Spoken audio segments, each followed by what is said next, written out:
All right. We are here. We are live. We are ready to go. I just got to upload one more thing here. Uh,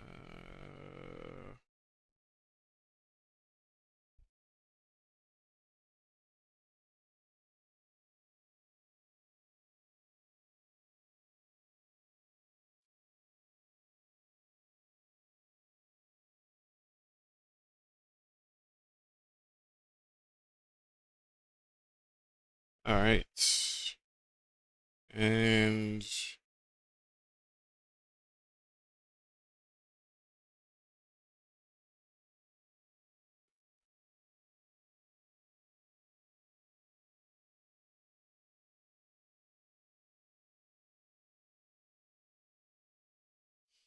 that being said, we are good to go. Um, Live stream notes. We are going to put the 20th here. All right.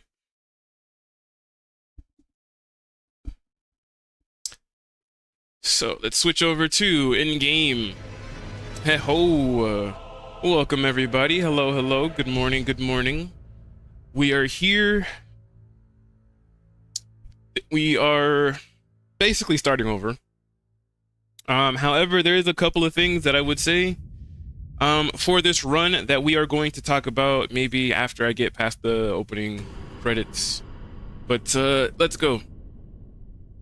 I'm gonna try doing this offline, only because I feel like I realized that I hardwired my PlayStation and not my laptop, and my laptop is the one streaming. But yeah, what's going on, everybody? It's your boy Pycaon, going to do a new Elden Ring run here. But like I said, there's a couple interesting things that I want to talk about, but we're gonna do it after the fact.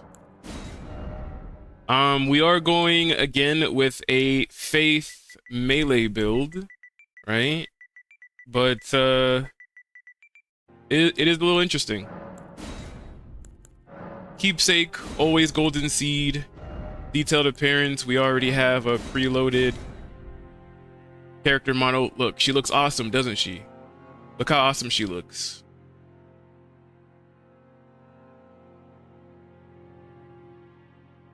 Looks pretty cool.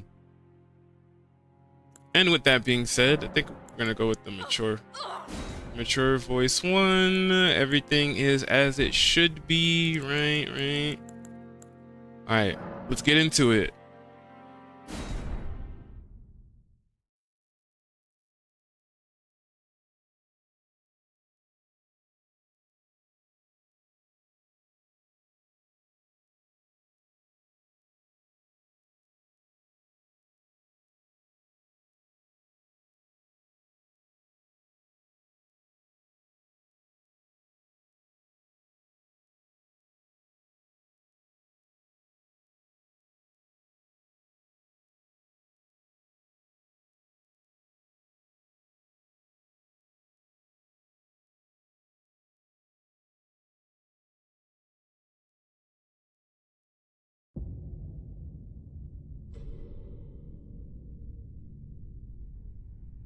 The fallen leaves tell a story.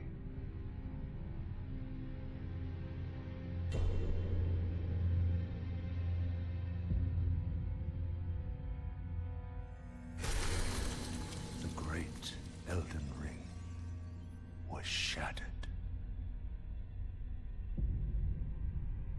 In our home, across the fog, the lands between.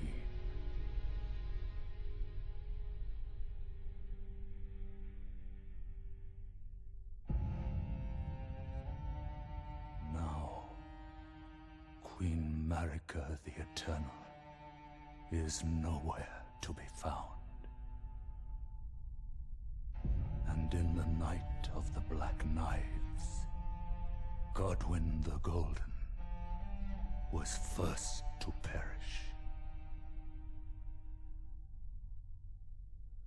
Soon, Marika's offspring, demigods all, claimed the shards I'll tell you in 1 second. of the Elden Ring.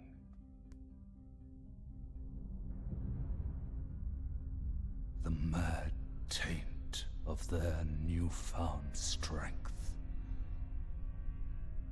triggered the shattering.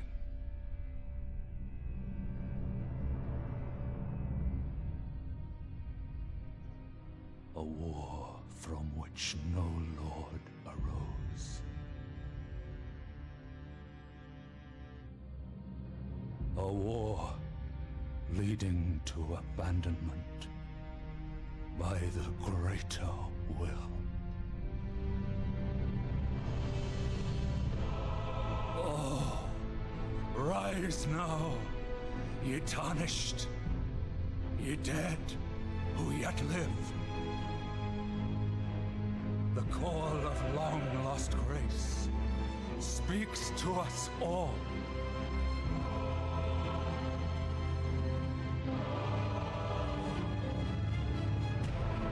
Horalu, chieftain of the Badlands, the ever-brilliant Gold Mask. Fear, the deathbed companion, the loathsome dung-eater, and Sir Gideon Ofnir, the all-knowing.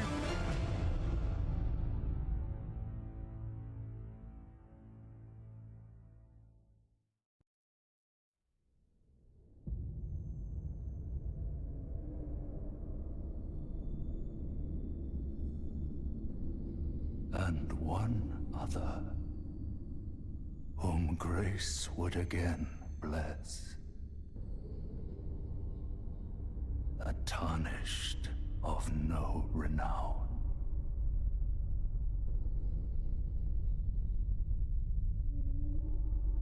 Cross the fog to the lands between. To stand before the Elden Ring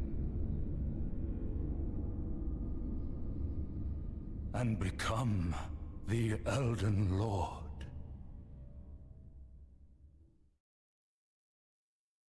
All right, so a couple things I wanted to talk about. The reason that we're going with a vagabond instead of the confessor is because of the type of build that we are using.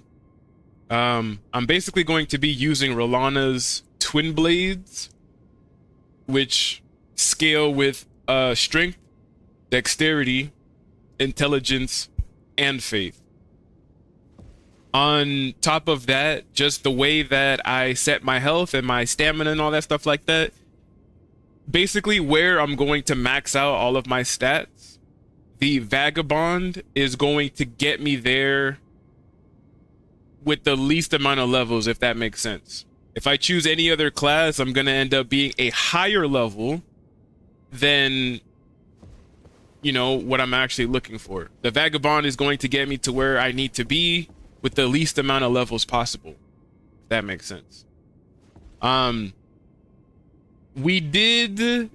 We were collecting every item in the game. We were trying to go around and completely clear out the map altogether, collect all the items.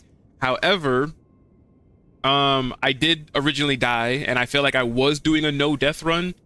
And if you go back to my YouTube channel where all of my VODs are uploaded, I was kind of upset. I was kind of salty at the fact that we died, I'm not gonna lie. I did get rid of the previous live streams. So we're starting from scratch, but on top of starting from scratch, I told myself if I am going to go ahead and collect every single item in the game, including the DLC, then most likely we are going to die a few times or at some point. So, and mind you, I thought about this after I already had deleted the previous live streams. So I'm telling myself, this time around, I'm just going to play. We're just going to keep going. We're just going to collect all the items. And if we die, I'm basically just going to keep a death counter, which is in the title of the stream on both Twitch and YouTube. So obviously, when we're starting right now, we have 0 deaths. And we're just going to go ahead and continue to see how far we could get without dying, basically.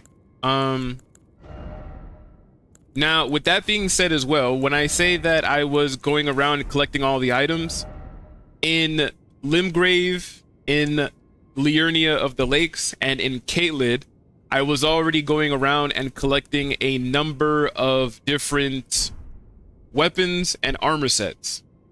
Because I died, instead of having to spend... I think I only had basically barely got to the Dectus lift. And it took me about 50 hours on that previous playthrough, right? Because we were going around, we were collecting all the items, we were going through every dungeon, etc., etc. So it took us a long time to actually get through Limgrave, Liurnia, make it to the Dectus lift. I think we were going through Ronnie's castle, Ronnie's Rise, or whatever that castle, the Karian Manor or whatnot. We were going through that when we died, because I jumped off the edge and I didn't clear it because it was a lot farther than I thought it was going to be initially. We ended up dying.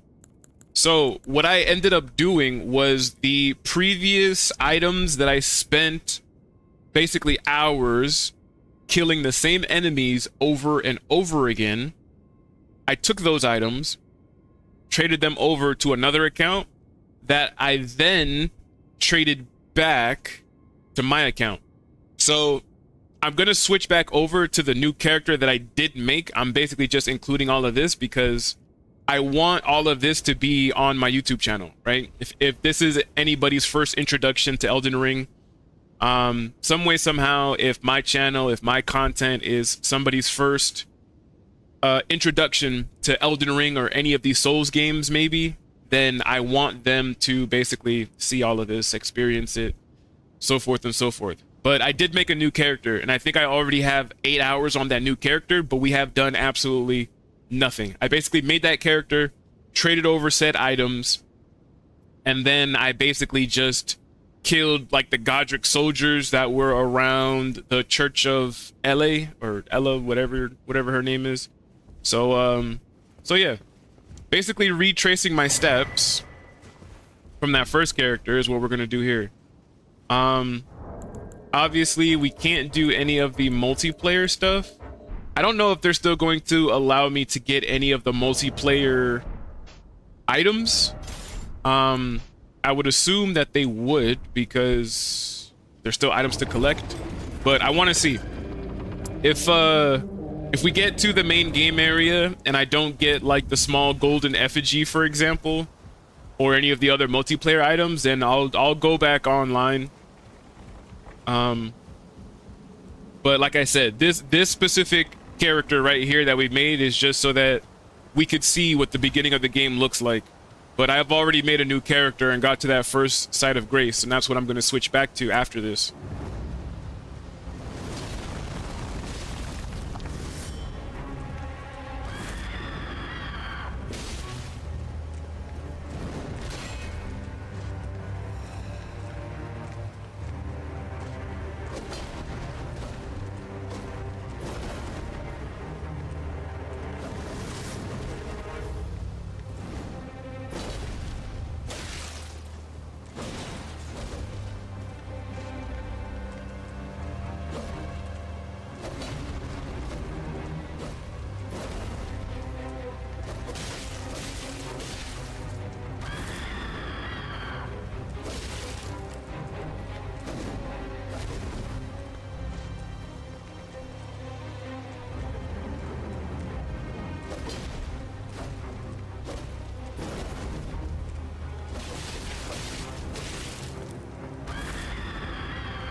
Yeah, come on.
Yeah, sit down, boy. Nah, do it. Sit down.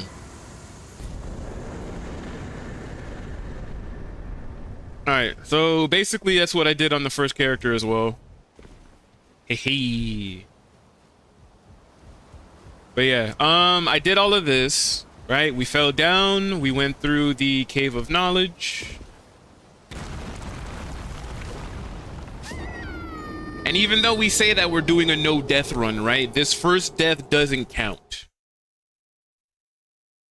This tutorial death, I should say. Because what we're not looking for is when you die and you respawn for the first time, you get the tutorial death message where it's like, oh, death, whenever you die in Elden Ring, that sort of thing. We're not looking for that. Once we get that, then that basically means that we've officially died. And then every other death after that obviously is going to count, but the tutorial deaths, they don't count.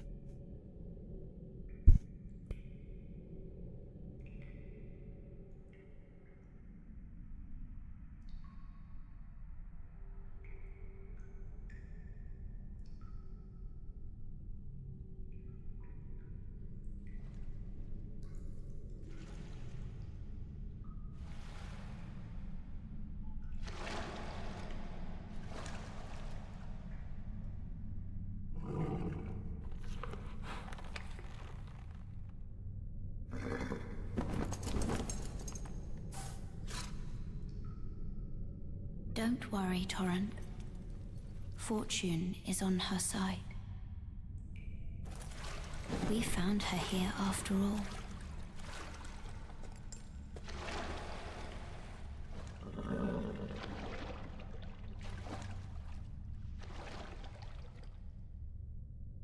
One of her kind is sure to seek The Elden Ring.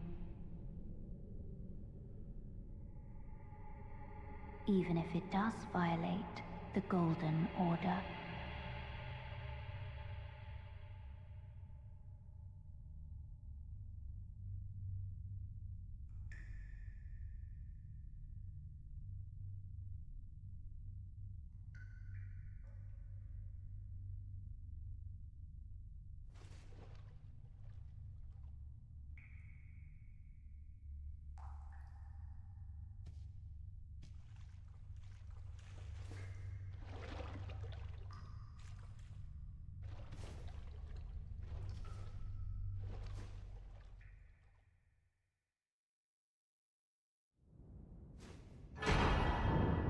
All right. Once we get here,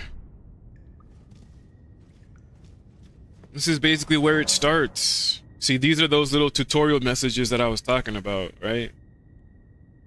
You get one for basically doing almost everything in this game. Brave tarnished, take the plunge of learning and remembrance. Recall the arts of war and your warrior's blood. Will do, Ghost. Will do. Alright, but anyways. We come down this way. Activate this side of grace. Right? Because of the type of build that we're going for, right? Because of the type of weapons and stuff that we're going to be using, I like to use 4 of the cerulean flasks. We use that golden seed that we got in the character creation, the keepsake. It's going to give us the 4 cerulean flasks that we are basically never going to change. We're just always going to have 4 for the rest of the game. But our health flasks are going to go up as we continue to upgrade it. So we're going to start with 1 flask. And by the end of the game, we're going to have 10. So doing it this way, at least at the beginning of the game, is a little bit difficult. I'm not going to lie. I feel like the hardest part of Elden Ring, at least trying not to die, if anything, is the very beginning of the game, because you're so squishy.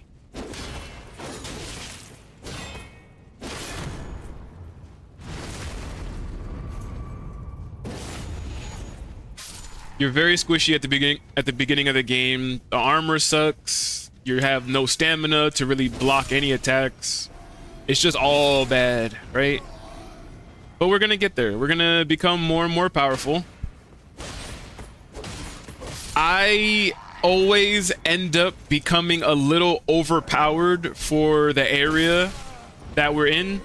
Like, I always end up becoming much stronger than what I'm supposed to be in Limgrave and in Liurnia of the Lakes, because I like to do a little bit of grinding for more runes so that we could level up more. Because I don't like going back and forth, right? Oh, I see we have an ad break.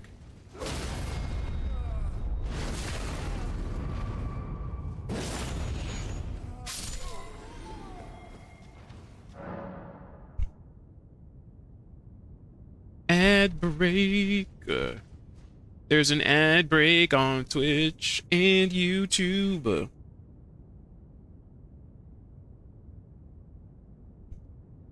Should I give it a minute? Nah, I feel like we're gonna keep going.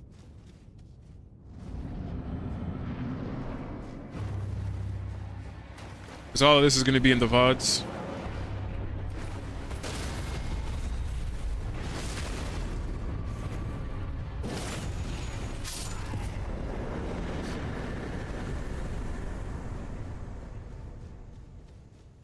Alright, after that, we come up here, we grab this strength rune, and then we're continuing forward.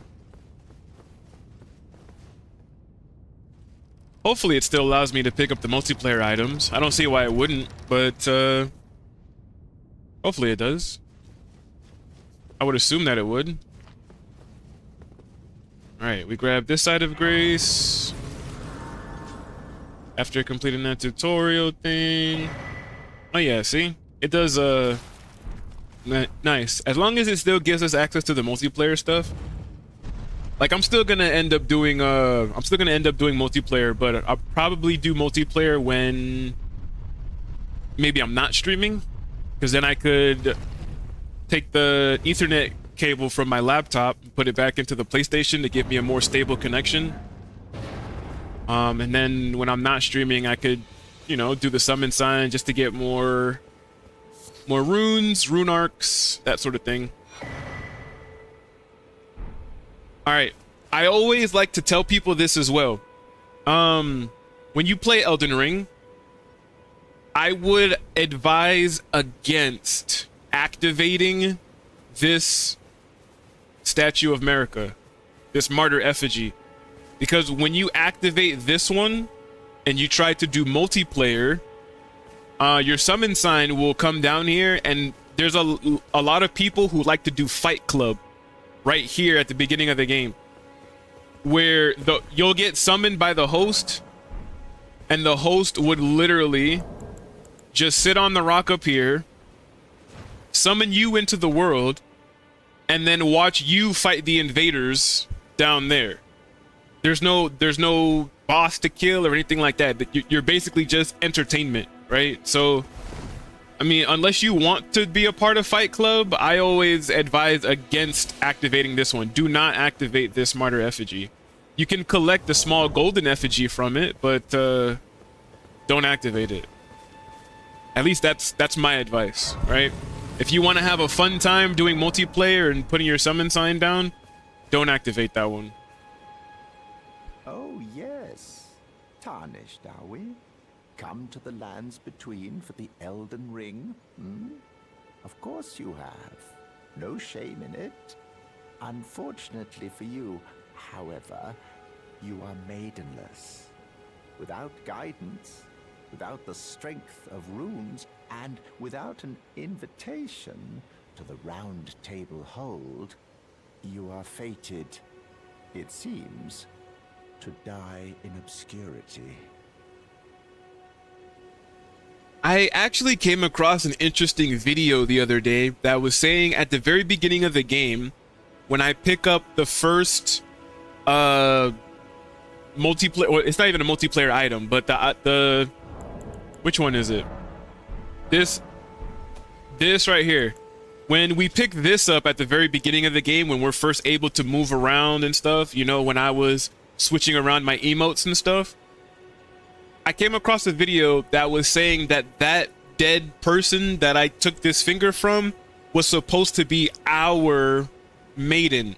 She was supposed to be our finger maiden. She was supposed to be our guidance and stuff like that. But this guy ended up killing her because he knew that we were going to come to the lands between. So he ended up killing her. So it only makes sense as to why he knows that we are maidenless, and he's kind of giving us some direction and stuff like that. So I just thought it was pretty interesting to you know, it was a pretty interesting theory that he killed our maiden, and basically, you know, just came to give us this advice and all this other stuff. But I was like, I definitely can believe that. It definitely seems true. Luckily for you, however, there is one shining ray of hope for even the maidenless. Me, Vare. Take care to listen. Are you familiar with grace? The golden light that gives life to you tarnished. You may also behold its golden rays, pointing in a particular direction at times. That is the guidance of grace, a path that a tarnished must travel. Indeed. Grace's guidance holds the answers. It will lead you tarnished to the path you are meant to follow, even if it leads you to your grave. Grace's guidance will reveal the path forward, most certainly. To Castle Stormvale, over on the cliff the home of the decrepit demigod, Godric the Drafted. It's time you set off, I should think, to Castle Stormvale on the cliff, where grace would guide you, if you seek the Elden Ring, maidenless as you are. It's time you to castle if you... All right. I would always say, we always got to talk to the NPCs until they start to repeat their dialogue. That's the only way sometimes to progress their quest lines and stuff forward. Die.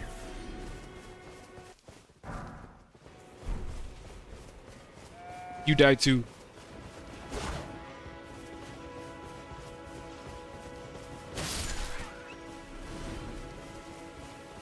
All right, so this is basically what I was talking about as well. So I didn't want to progress too far on the actual main account. So like I said, I'm basically just retracing my steps so everybody can see, like, you know, if this is their first time seeing Elden Ring. I activated that one. I talked to this guy. You're a tarnished.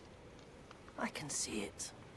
And I can also see that you're not after my throat. Then why not purchase a little something? I am Kale, purveyor of fine goods.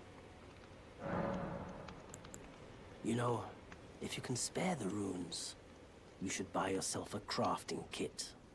A crafting kit allows you to make basic items on your own. Essential, really, if you intend to survive out here for any duration. The kit costs a bundle, and I admit I do take my cut. But the important thing is that you survive. Every customer counts, after all. You know, if you can, you should buy a crafting essential. The kit costs, but the important... Yeah. I am of a nomadic people, selling wares as I travel. The land has been tainted by madness since the shattering of the Elden Ring. It's only tarnished like yourself, who keep things from drying up entirely. Let's say you're a very welcome customer. All right, and then I came over, we bought the crafting kit. I'm glad you took my warning to heart. You've made an excellent choice. Crafting. All right, and then the last thing that I basically did was, before I switch over,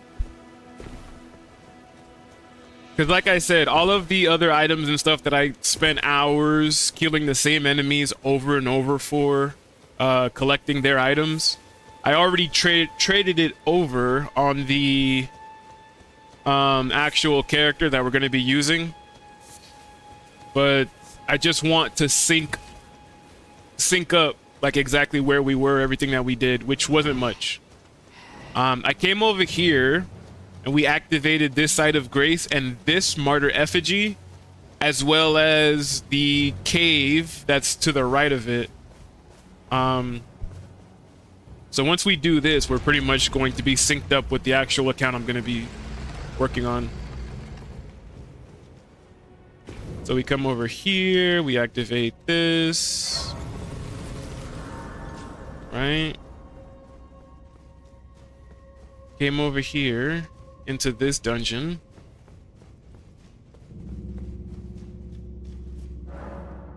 See, we activated that martyr effigy. Grabbed this grave glovewort.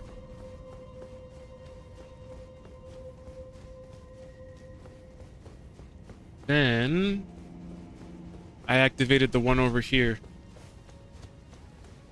And I'm just doing this because I really do want to showcase the entire story of Elden Ring. If we're going to go around and collect every item, right, then it's I feel like it'll be pretty cool just to see everybody's quest line and stuff like that.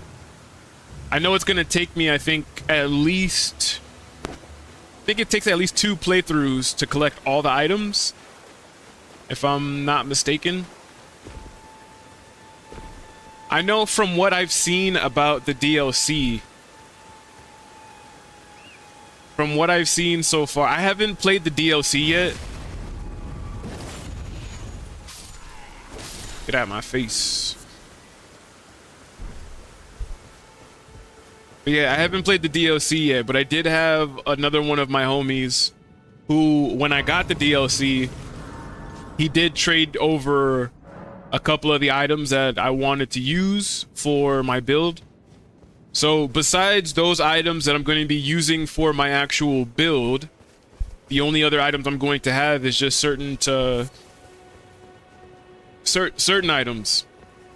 So like, for example, these Godric soldiers that are walking around, like this guy, if you kill enough of them, you can get their armor set, for example.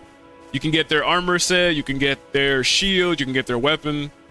So stuff like that I've already traded over to the other account, right? And that's basically it. So let me see. I'm gonna try to do like a little bit of a, not really a camera trick, I should call it, but we're gonna switch this back to morning. After the stream is over, I am going to go back and edit some of these VODs, I guess. But if we walk this way, let me see.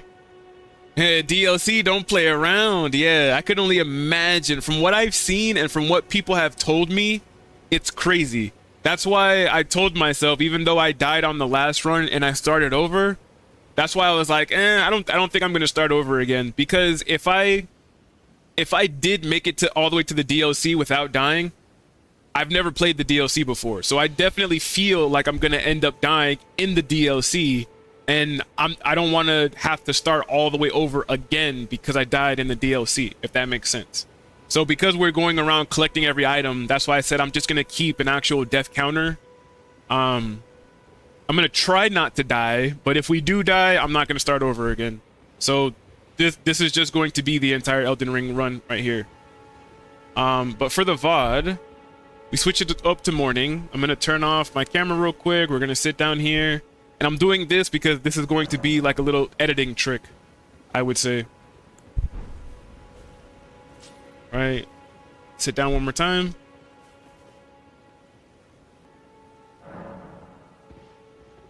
And then yeah, so like I said, when you go back and watch the VOD, I'm gonna sit down at the side of Grace on the last character and stand up on this character. Little editing trick.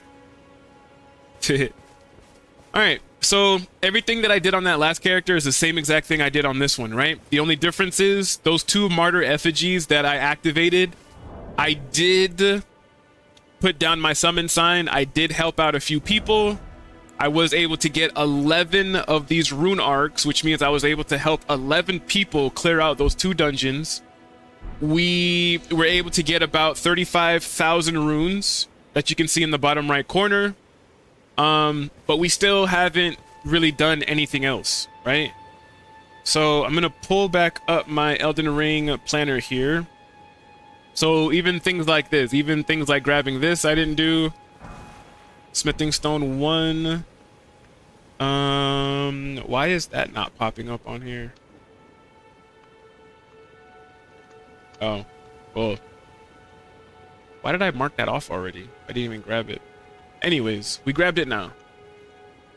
Cool. So we got that. GG. Thank you, thanks. Thanks. I can't wait. Well, you're back. What you got to say? There are others of my people who yet survive in these lands.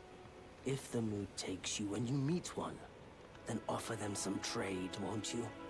My people, wanderers all have long been spurned by the grace of gold, which is why we cannot settle, but instead are forced into this pitiful, unceasing journey. But thanks to that, things are not so different for us now, though the Elden Ring is shattered. I think this makes us kindred spirits of sorts. Your people, the Tarnished, and mine. Perhaps you don't need to hear this, but See that no harm comes to my kin. We have a saying, we wanderers. Lament not your solitude. Expect no sympathy, no regard, nothing. But if anyone dares harm us, show them no mercy. That is our code, so to speak. Just the way we are, deeply unforgiving.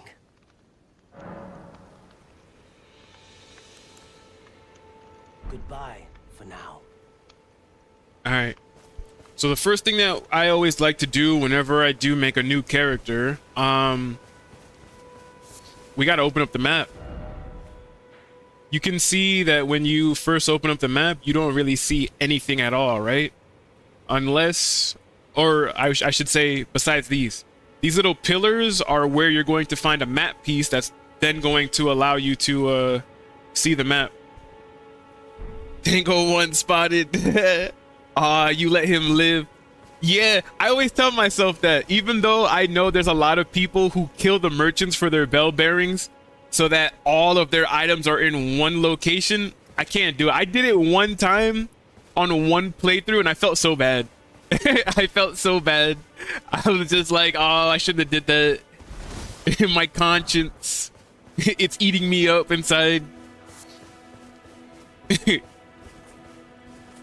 Yeah, what's up, dude? That's so funny. But yeah, I tried to make sure that we grinded a little bit, because I know that in order to equip the weapons that I want to equip, it's going to require a few runes, right? So, all right, we did grab those. I think those are on my map, so we're gonna mark those off. Kill this guy too. I don't even really have to kill these guys. It's not like they're giving me a whole ton of runes anyways, but you know. All right, so let's go this way. First thing that we need to do is grab Torrent, and then we need to grab, you know, I do want to put more messages down. I honestly feel like I'm gonna go back online. I only started this run offline because, like I said, my PlayStation is not hardwired. Because I hardwired my laptop so that the streams look a little better and that they play a little better. But I don't know. I feel like seeing the summon signs and all that other stuff is actually pretty good for us. So I'm actually going to go back online real quick. Hold on. I honestly feel like it's fine playing on Wi-Fi. Because I think as far as like the connection goes, I feel like the connection only matters when we get summoned into someone else's world, right? Because when I was helping somebody yesterday, when I got summoned into their world, it's actually getting a little hot in here. I'm gonna take off this beanie. I always like to keep the beanie on because sometimes we have the AC blowing, but it's honestly getting a little hot in here, a little warm. But yeah, when I got summoned yesterday into someone else's world, the boss that I was helping them fight kind of looked like he was glitching almost, and I felt like it was because I was playing online. But leave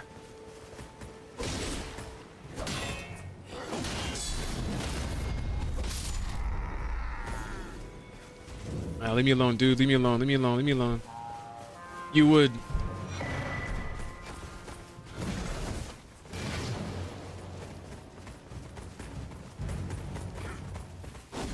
All right, we grabbed the map piece.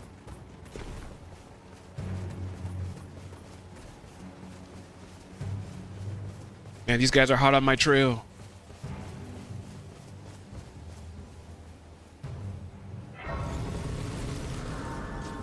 All right, cool. We got those 2 sites of grace. Do you still need the password thing? Is for rune buff where you remember them. I already have them set. Once I set them the first time, I automatically put them back on because they're too good not to have on. That was another reason why I was just like, you know what? We are going to play online because those buffs are pretty nice. Those buffs do help out tremendously. Greetings, traveler from beyond the fog. I am Melina.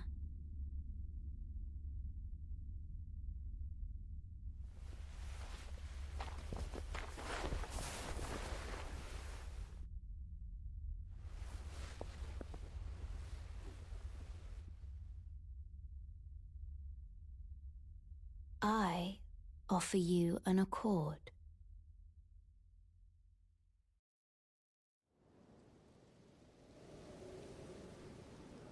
Have you heard of the Finger Maidens? They serve the Two Fingers, offering guidance and aid to the Tarnished. But you, I am afraid, are maidenless. I can play the role of maiden, turning runes into strength to aid you in your search for the Elden Ring. You need only take me with you to the foot of the Erd Tree. Accept. Then it's settled. Summon me by grace to turn runes into strength. Ah, another matter. I bequeath to you this ring. It's raining as well. It's raining at my home. Why it's raining inside the game? The game just knows, bro. It just knows. Use it to traverse great distances. It will summon a spectral steed named Torrent. Torrent has chosen you. Treat him with respect. All right, so like I said, those two martyr effigies that we did activate, and we helped like 11 people kill the bosses in those two dungeons. It gave us enough runes that I feel like we should be able to level up quite a bit here, To strength. or a little bit, I should say. Let my hand rest upon you for but a moment. Share them with me. All right, Your thoughts, we your need ambitions, the principles you would follow. 16 strength. I need 16 strength. Well, we need 16 in all of them in order to wield Rolana's twin blades. Ooh, I need 3 more faith. I need 3 more faith. That's crazy. But I'll take that. The little bit that we got right there is actually pretty nice.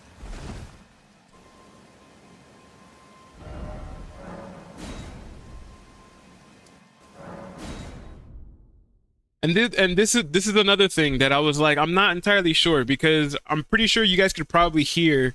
It almost sounds like the audio kind of like cuts out. Like even when Melina was kind of talking, it seemed like the audio kind of cuts out.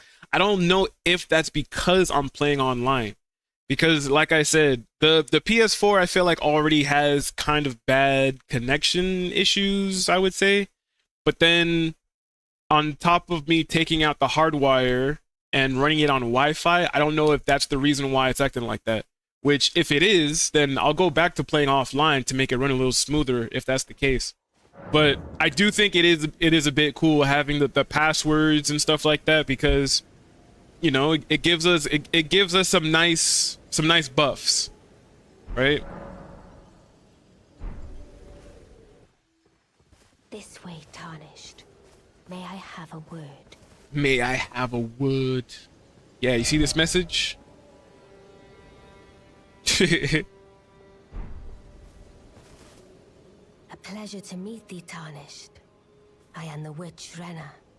I'd heard tell of a Tarnished hurtling about atop a spectral steed, and upon looking into the matter, the talk I surmise is of thee, Thou art possessed of the power, no? To call forth a spectral steed named Torrent. Ah, as I had hoped. I was entrusted this for thee, by Torrent's former master. 'Tis a bell for calling forth spirits. Summon them with it. From ash and return to the Erdtree, the spirits will obey thine command but briefly, as they recall battles past. Now it is thine, to do with as thou wishest. Forgive mine intrusion, Tarnished. I doubt we shall again meet. But all the same, learn well the lands between. How long will it be, I wonder, before the Tarnished tire of obeisance to the two fingers? How far are you in the game now? We actually started over. So I mentioned this a bit earlier. We died in the last run, in the last playthrough. I think I was going through Ronnie's Rise. I miscalculated a jump and we fell to our death. And I was salty about it. I'm not gonna lie. I was salty about it. I ended up going back and I think I deleted the previous streams. But I thought about it afterwards and I ended up telling myself that even if I did not die and we made it all the way to the DLC, I've never actually played the DLC before, right? So I'm actually expecting to die during the DLC. So because of that, I'm basically just starting over so that I have all of this on the YouTube channel. If anybody is, how do I explain it? I would say if someone has never played Elden Ring or any of the Souls games before and they came across my streams or my videos or whatever the case is, if my content is their first introduction to Elden Ring, for example, I want them to basically get the full experience. Because, you know, some people like to watch video games more than they like to play it themselves. So I want to give them the whole story. I want them to be able to see the entire story, the interactions between the characters, all that stuff, right? Because I deleted the previous streams because we died, I was originally trying to do a no death run. But, you know, just like I was saying, because I've never played the DLC, even if we were lucky enough to make it all the way to the DLC without dying, I'd feel like I'm gonna end up dying during the DLC because, again, I've never played it before. So I told myself this time around, instead of starting over, I want to collect all the items in the game, but I'm just going to keep a death counter, which is in the title of the stream, both on Twitch and on YouTube. We're just going to see like how many times I basically die on my way to collecting all the items. And again, I thought about it after I already deleted the previous streams. If I had thought about it before I deleted them, I would have just continued on the other character, but you know, here we are. So what I also ended up doing was on the previous character, all of the items that I spent hours collecting that you have to kill certain enemies for over and over again. Like I used the Godric soldier a little bit earlier in the stream. These Godric soldiers that are walking around, if you kill them enough times, you can get their armor set, you can get their shields and stuff, right?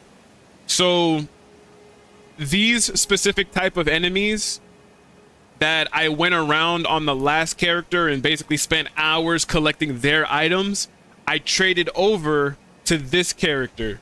So like the Godric armor set, maybe things like the Albinaric shield, like I'll even show you right now, like this jawbone axe, I think I was killing some of the ancestral warriors for.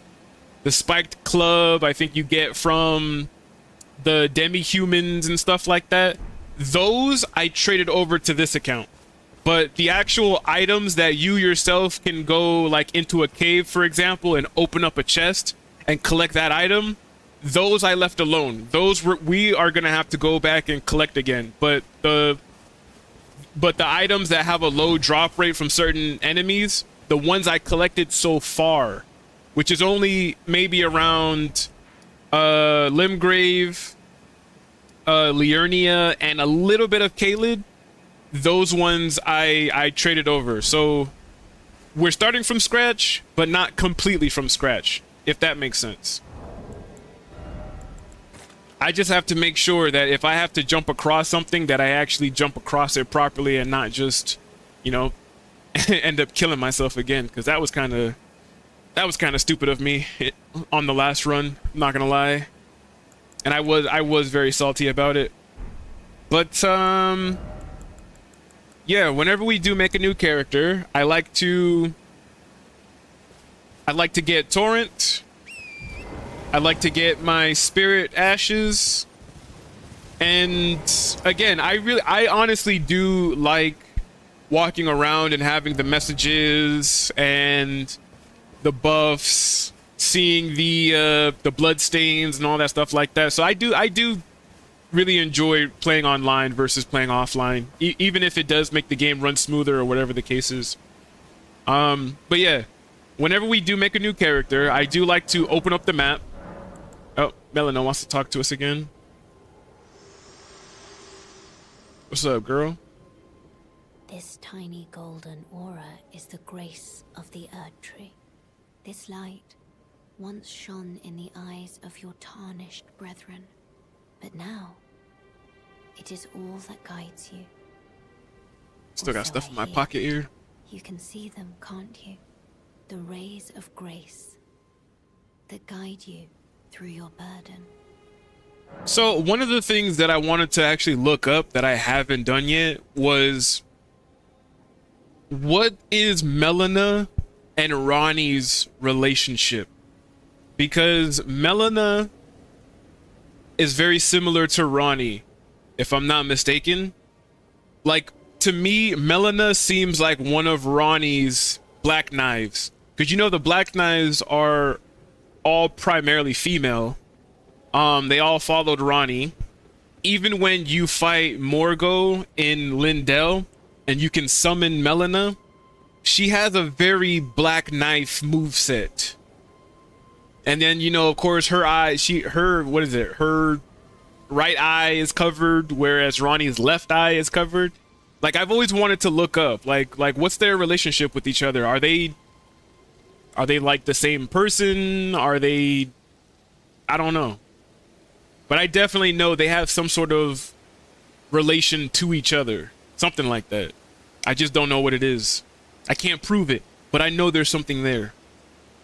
Upon the cliff in Castle Stormvale is a shard bearer, a demigod, who inherited a fragment of the shattered Elden ring.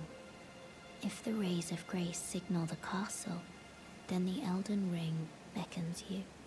As an ally by pact, I pray that you are fit to face the challenge presented by the ring. Upon the cliff, a demigod. If the rays and the Elden as an ally, Yeah. Okay. I remember seeing a video that says Melina may be something called the Gloom-Eyed Queen or something. Bro, she has something.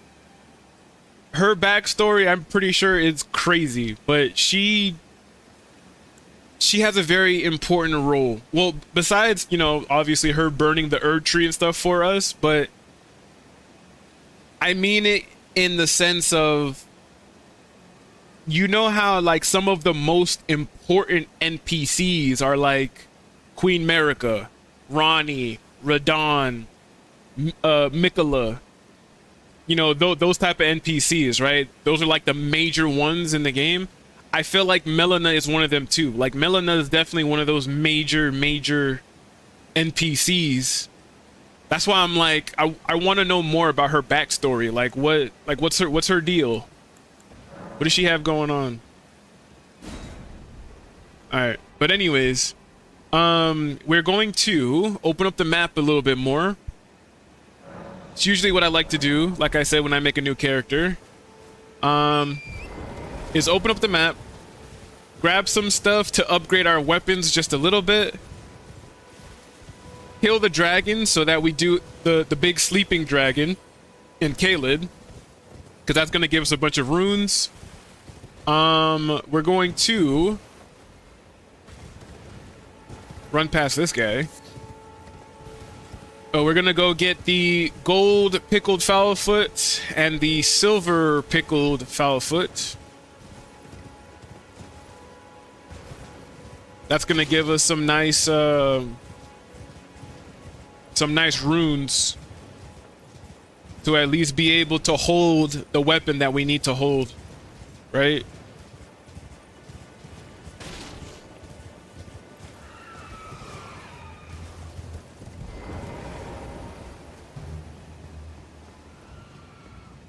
Alright, so Coastal Cave. Gonna grab this side of Grace. Coastal Cave. Grab this Martyr Effigy. It's gonna help with multiplayer.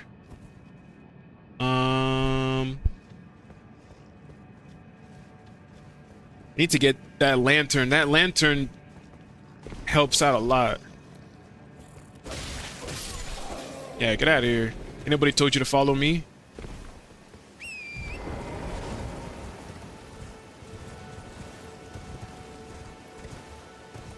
Alright, dude, I'm not gonna mess with you. You are fine on your own. We're not evil. We're not going around killing merchants, okay? That's not us. Alright, gold pickled fowlfoot.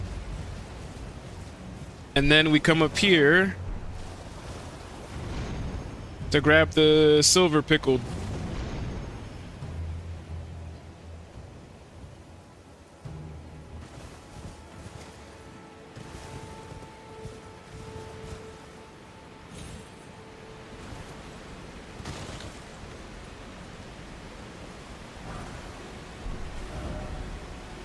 Alright, after we grab those two, come back to Agil Lake North. This is where we are going to, let's see, gold pickled, silver pickled. We're gonna go start box quest line. That's gonna be pretty interesting.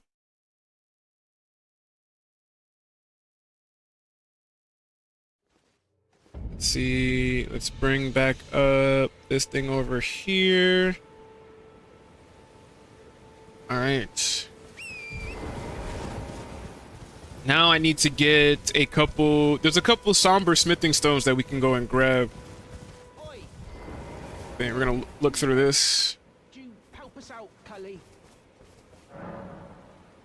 Just to get that little tutorial out of the way. Get out of here. You? Yeah, you there.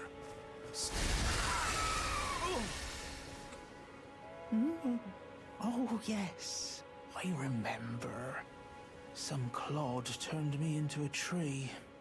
You were just Not a breaking clod. a spell, weren't you? Thank you. The name's Bok. I was pushed out of the cave. Told not to come back. Not ever. Then I ended up as a tree.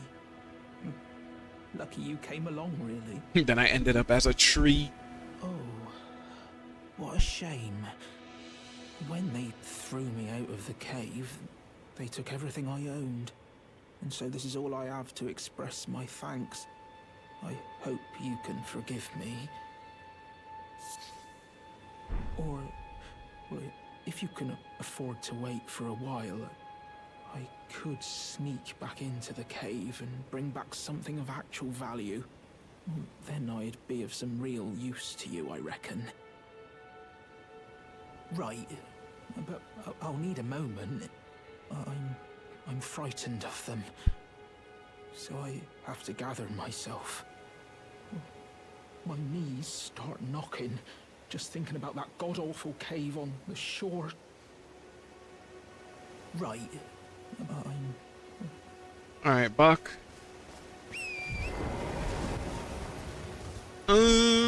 What else? No, there's another martyr effigy down here.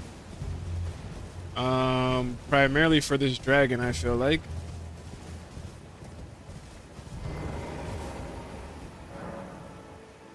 Right, but we're gonna activate it. Gonna make sure. I feel like the biggest thing is making sure that we just mark them off on the map. That's that I think is the only thing. Right?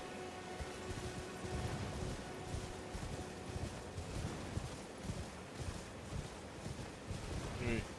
Come up this way. Not gonna worry about grabbing him just yet.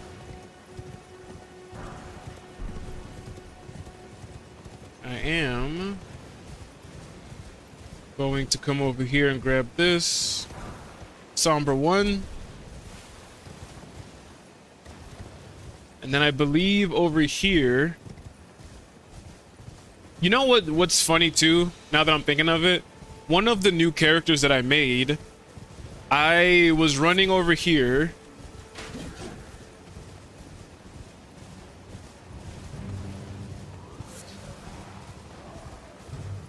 I was running up this way and I came over this hill. As soon as I passed the top here, the floor hadn't loaded in yet for some reason, and I fell. And I was falling for such a long time. I ended up just quitting the game, right? And then when I reloaded the game, I was just standing there, just normal, like nothing happened. It was the weirdest thing ever. Artist shack. Gonna grab that, grab this, grab all of these.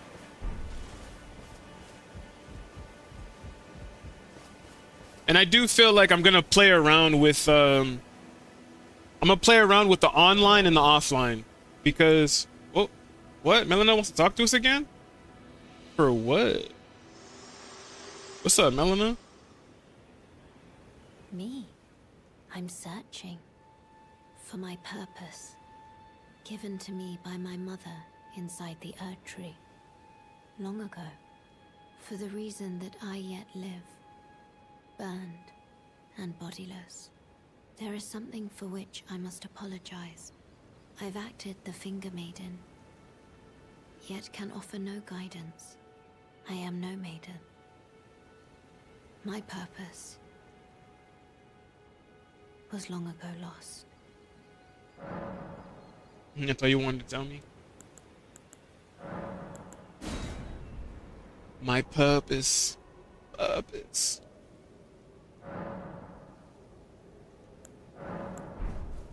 If I switch this over to night. If I switch this to nighttime. I come over here. There's this guy.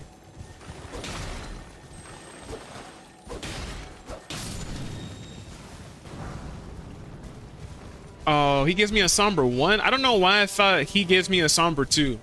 That's fine. I already know where to get the somber 2 from, but I don't know why I thought that was a somber 2 stone that he gives us. Anyways, that's fine. We're going to continue on. But like I said, I still have no idea. Maybe one of you guys could tell me if it's like this or not, but when you play online, I was under the assumption that my world technically is still, it might sound stupid, but I thought that my world was technically still like as if I'm playing offline. The only online functions that it would have is basically pulling the bloodstains and the messages that people left behind. But I say that to say I don't know if playing online affects the performance of my game, right? Because, you know, like I was saying, if I play online, if it makes the performance run smoother on my PS4, I'll play offline. But I'm not sure. I don't know if playing online on Wi-Fi is going to affect my game.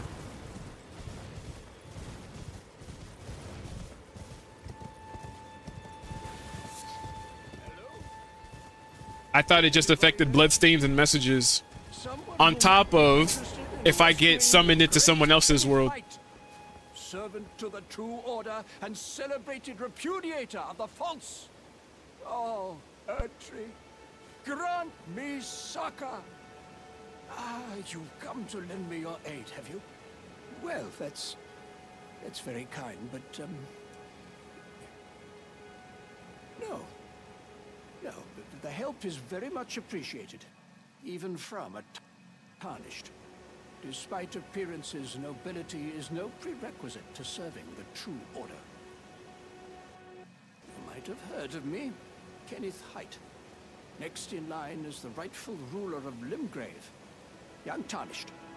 I would have a boon of you. I want you to take back my fort. It lies to the south, beyond the Mistwood. A knight commander from Stormvale took it. A fool! And plumb mad to boot. Simply obsessed with blood.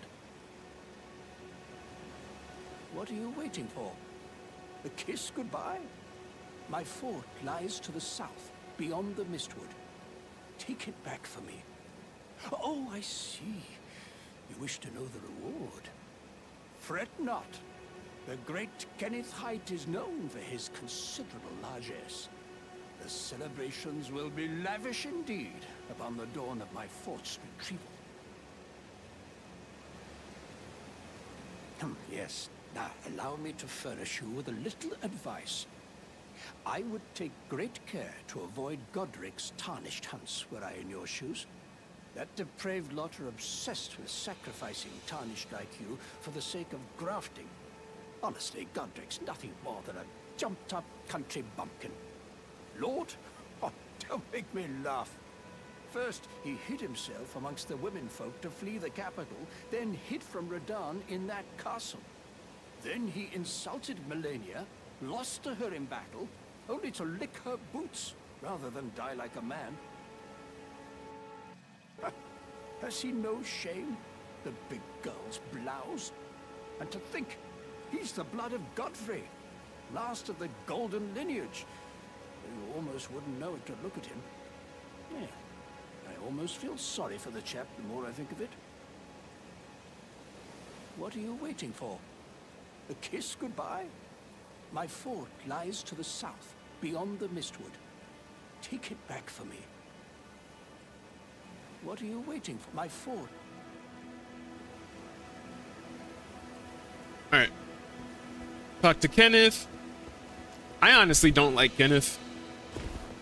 Kenneth has to be amongst the NPCs that I honestly just don't care for.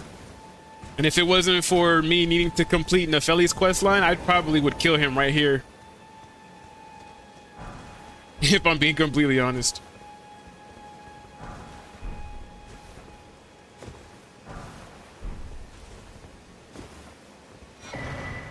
Perverse cookbook. Yeah, grab the rest of these runes real quick. Grab that rune, grab this one. Grab these ones up here. And then we could mark those off on the map too. Mark these off. Nice.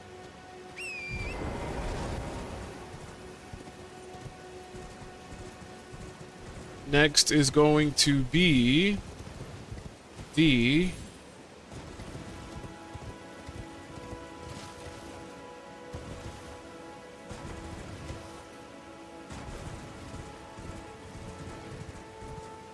Church of LA.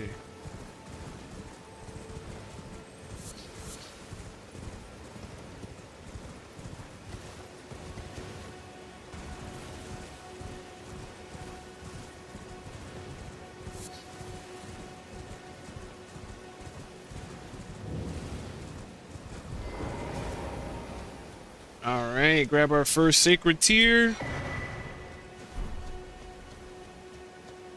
Grab these flasks of wondrous physics. Grab our first couple of upgrades. Then we're gonna sit down here, talk to Melina again.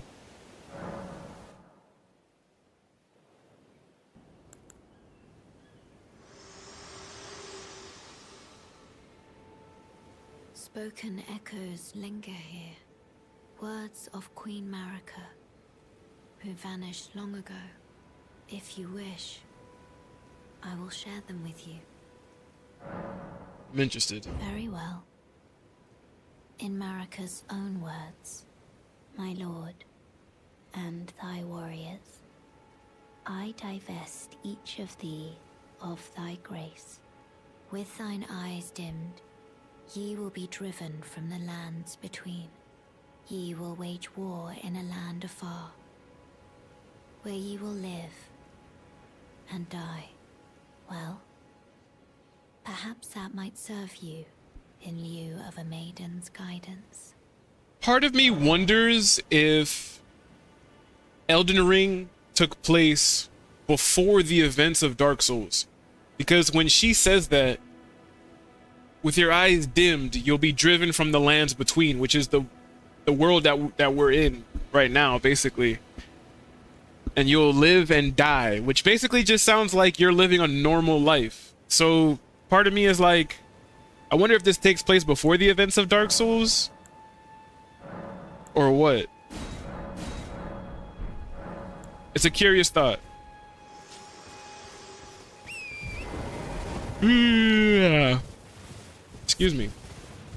Now we're gonna start yawning because I'm talking. All right, we get the Wondrous Physic.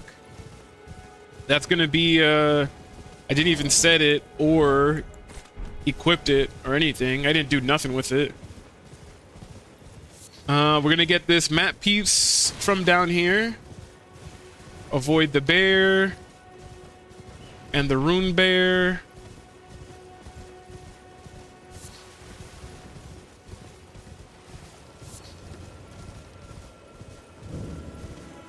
I think I'm gonna kill one of these guys real quick, because you get like a little tutorial.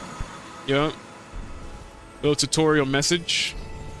Grab some sunflowers, because they could actually be used for a nice little ingredient thing.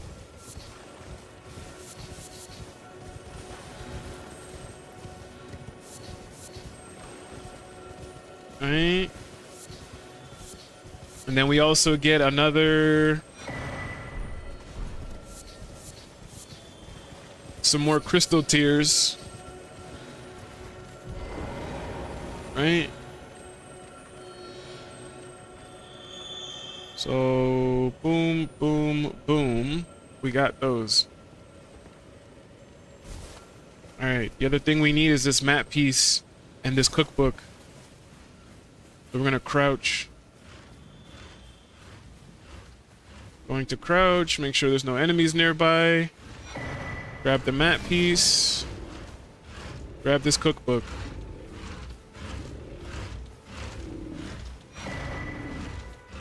Leave us alone, Rune Bear. I don't want no problems with you. You don't want no problems with me. Nice. Hide in here real quick. We got the map piece and the Nomadic Warriors cookbook. Then we're going to run down this way.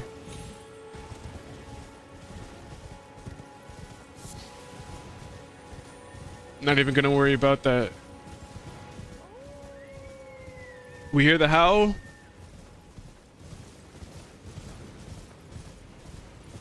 That's gonna be important,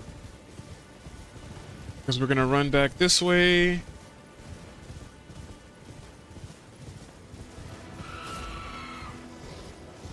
I always just feel like every time I make a new character, it usually is just a lot of running around in the beginning, at least, but very useful and very helpful. Activate this side of grace. We're gonna go back to Kale real quick. You see how more of the map opened up now? Makes it a whole lot better when it comes to tracking where we need to go and what we still have to do. And yeah, I'm still not sure, because I'm still going back and forth in my mind. I'm like, should we still stay on Wi-Fi? Would it be better? Should I play offline? I still have no idea. Still keep going back and forth because I don't know what I still have no idea which one I should do. Weren't you? I mean, I still feel like playing offline still makes it run the same. I don't know. I don't know. The howl of a wolf in the mistwood. I suppose he must still be skulking about. I know. Why not meet him for yourself? Next time you hear the wolf's howl, make this signal right under the source. Oh, don't fret. There is nothing to fear. I just have an inkling the two of you might hit it off. Finger snap. Goodbye for now. Alright, he gives us that, and then we teleport back. Because we can talk to Blythe, and then we can grab the golden seed that's over there. That's also going to help out with our survivability and what we need to do. Alright.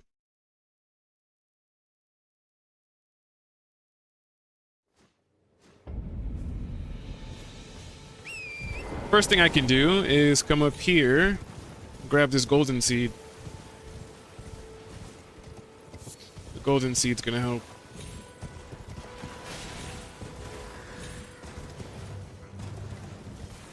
Run past these guys. Grab the golden seed.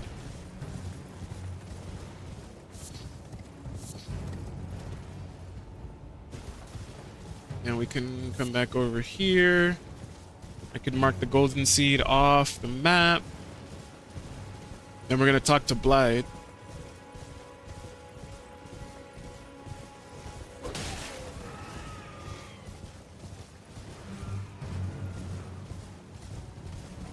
And that's essentially everything that we need to do on this side. Now, I need to get the map piece and the Somber Smithing Stone 2 from the Weeping Peninsula.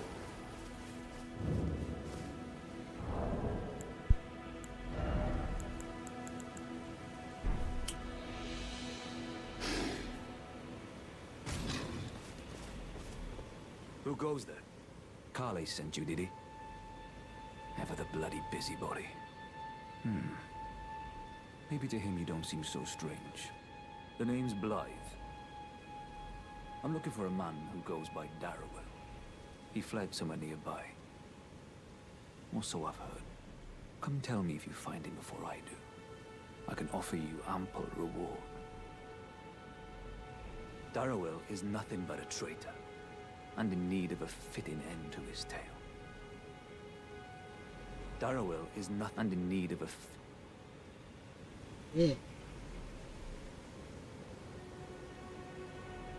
I accidentally just pressed R2, it felt like. I'm surprised I didn't attack him. If I'm being honest. Surprised he didn't get hit.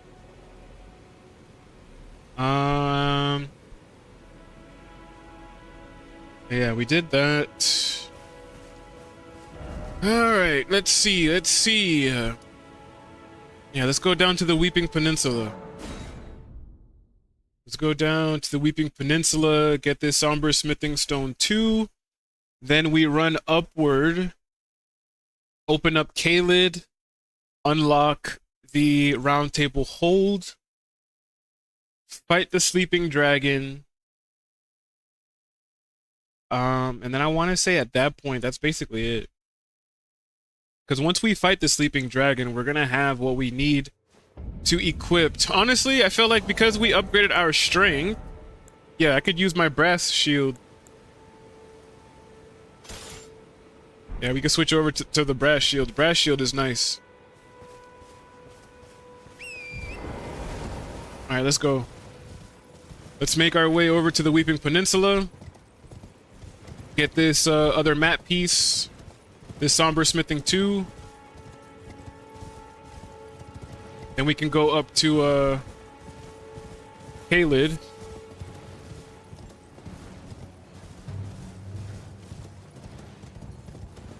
Pretty much at that point, then we start basically doing whatever it is that we want to do.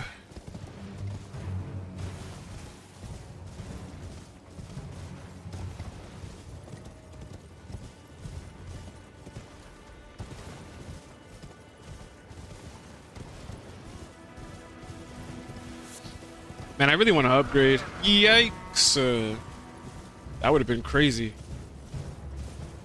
That would have been nuts.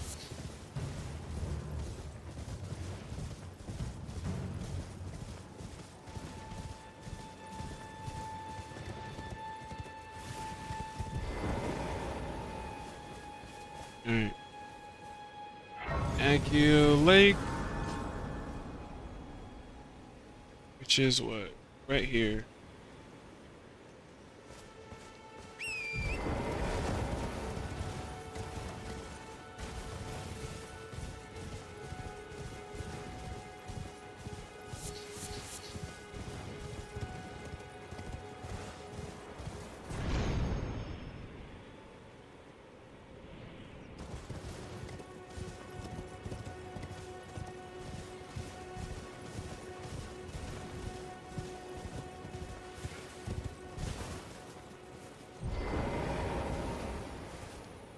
Damn, I don't got nothing for you, huh? Oh yeah, I do. He's right here. Yeah, what's up?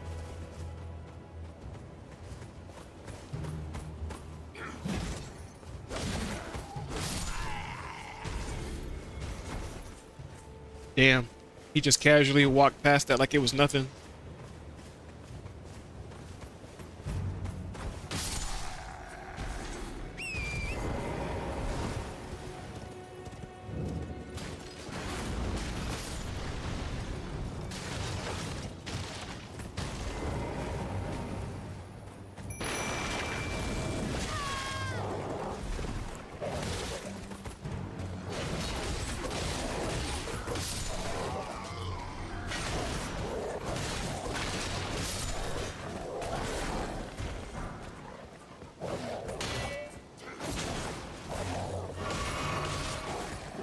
Yeah, tear him apart.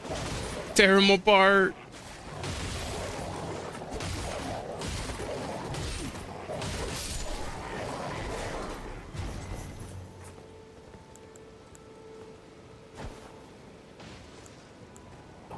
Go get him, dogs.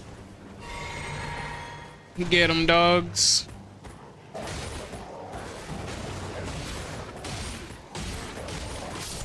Damn, he came flying in. You saw this dog?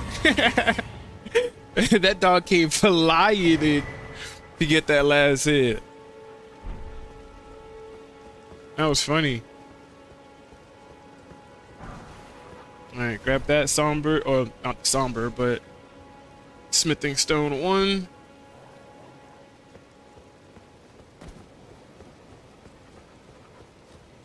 All right, we made it past.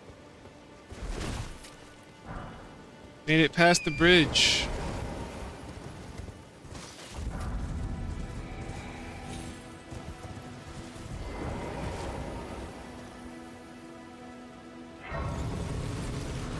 Bridge. It's called Bridge Sacrifice? What? Bridge of Sacrifice. It's a funny name for a bridge.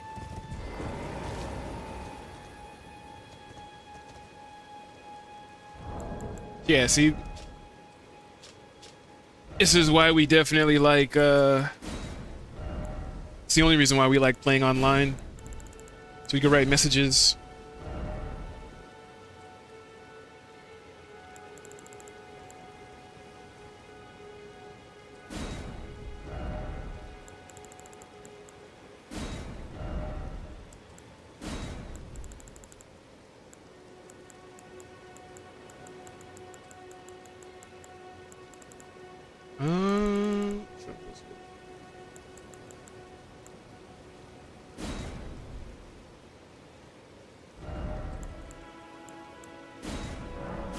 Yeah. Irina. Hello? Might I bend my name is the servant's there. But I swear my good father secreted me out the castle. Oh, you know, I'm over here skipping it like everybody else has heard it before. He says it's his duty as commander. Irina, I believe. I'm actually sorry for skipping through that, because like I said, I'm still in the mentality that we have the previous live streams up on the channel already. But I want to say Irina came from a previous Souls game. I can't remember which one. but she was definitely a character in one of the previous Souls games. I can't remember if it was Dark Souls 3. I can't remember. But her eyesight isn't very good. She has very poor eyesight, and as you can see, there's like dead soldiers and stuff everywhere. In the Weeping Peninsula at the very south, you can't see it because we don't have the map piece unlocked. But the bottom of the Weeping Peninsula is something called Castle Morn. Her father basically snuck her out of that castle, and she's nearly blind. I don't think she's completely blind. She just has poor eyesight. She's almost blind. Her father snuck her out of the castle, and she's basically right here worried about her dad. She wants us to deliver a letter to her father, basically telling her father where she is and that, you know, she is safe for now. And we basically agreed to help her. I fear for Father's life. The servants are full of wrath, filled with hatred for every one of us. They've since come for every one of the companions I escaped with. They haven't spared a soul. I fear it's no different at Castle Morn. Please, I implore you, would you mind taking a letter to my father at the castle? My sole wish is that he escape, even if his honor should be the price. Please. I just want him to be safe. Thank you, dearly. Then please, take this. Deliver it to my father, who remains in the castle, if you please. Please, if you wouldn't mind, deliver the letter to my father at the castle. He can be stubborn, but I'm sure he'll come around. Please, he can be stubborn. I got you, Irina. We'll deliver your letter. Wonder, can we see what the letter says?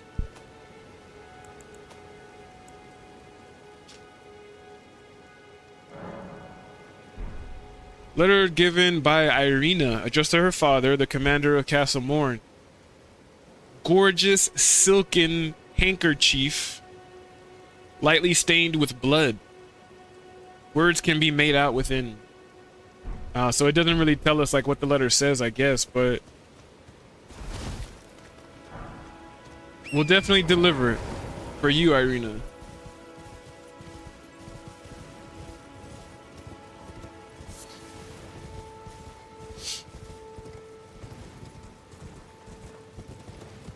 Alright, we're gonna run past all of this stuff because we're only here for a few specific items, just so that we could basically get things started. And even though I feel like it takes us a while to open up the map and kill the dragon and do all these other things to really get the game started, like I said, I do feel like it is pretty necessary. So Castle Morn Rampart, we're gonna make sure that we reset the day because it's late day. Oh, and that golden seed now gives us 2 flasks. That's nice. With only 1 flask, when I joined someone else's world, I had no flasks at all. So at least having 2, when I join someone else's world now, it's going to divide it in half. So now we'll at least have 1 flask whenever I join someone else's world. All right, now this we got to be careful.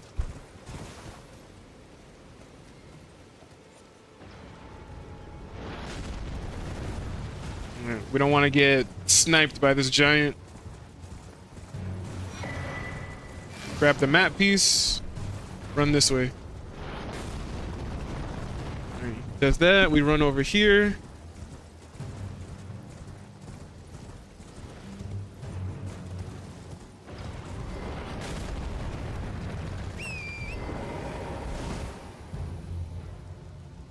Try to grab this map piece.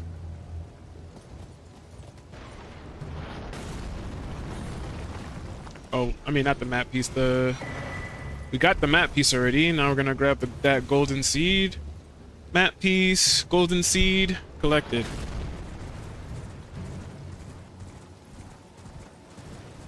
All right.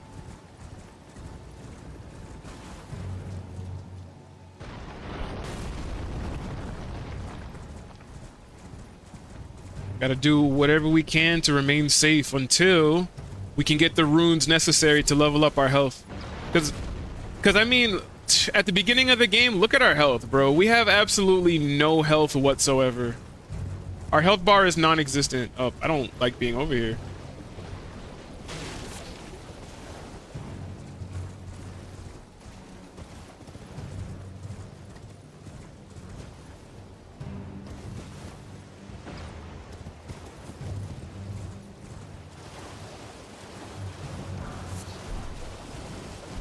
Alright, grab those Terria leaves and stuff.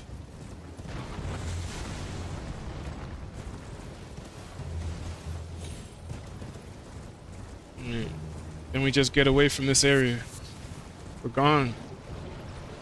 Escaped.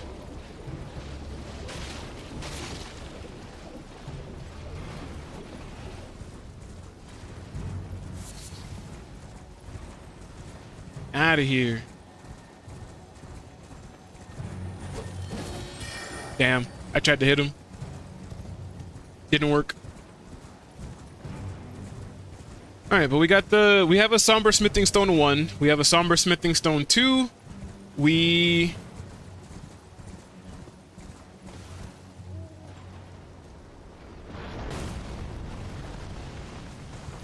got the Somber Smithing 1, Somber Smithing 2. We've got the map piece. The only thing left now to do is to go up to Kaled. Alright, let's sit at the side of Grace, because I guess he's still aggroed onto us. So we can't really do anything. Alright. So, as you can see, map's starting to look pretty good. But we now need to go into the Kaled area and unlock that area. Which is also going to give us access to the Round Table Hold.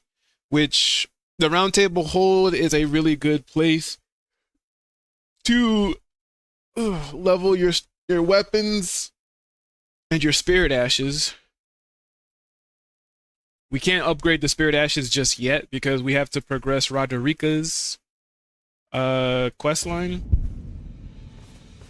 but it's still going to be pretty nice. All right, so we're gonna run.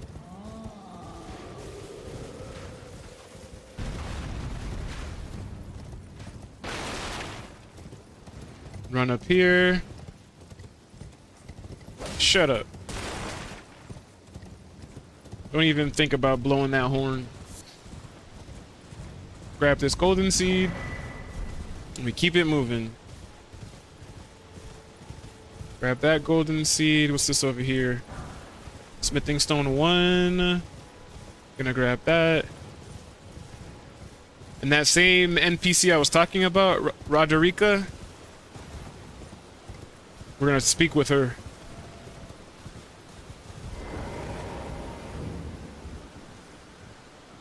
Everyone's been grafted. Everyone who came with me. They crossed the sea for me. They fought for me. Only to have their arms taken.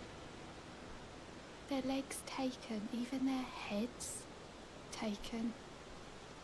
Taken and stuck to the spider. Did you know? If you're grafted by the spider, you become a chrysalid. It's quite a lark when you think about it.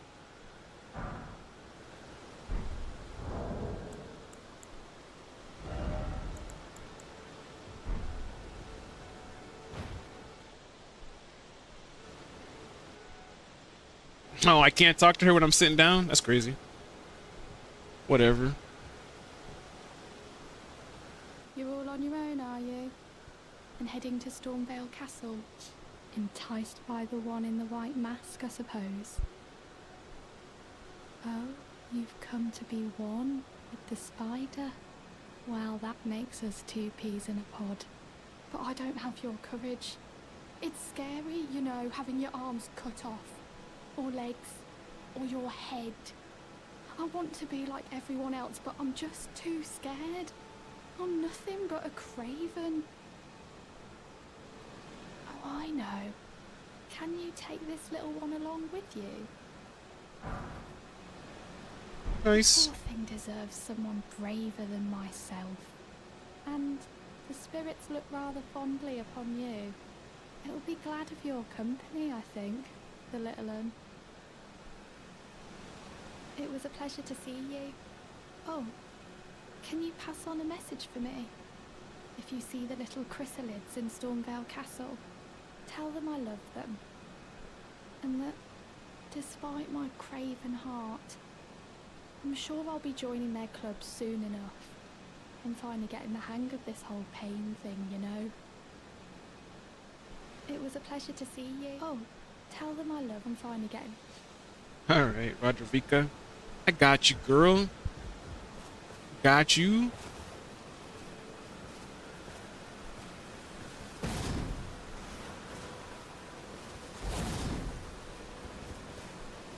Alright, we're gonna touch this side of grace. We're gonna run up here, grab these stone sword keys. Right. And we continue on.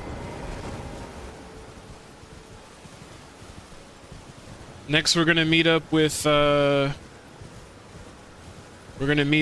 Alexander and D. Basically start their quest lines as well before we head over to before we actually make it into Caelid.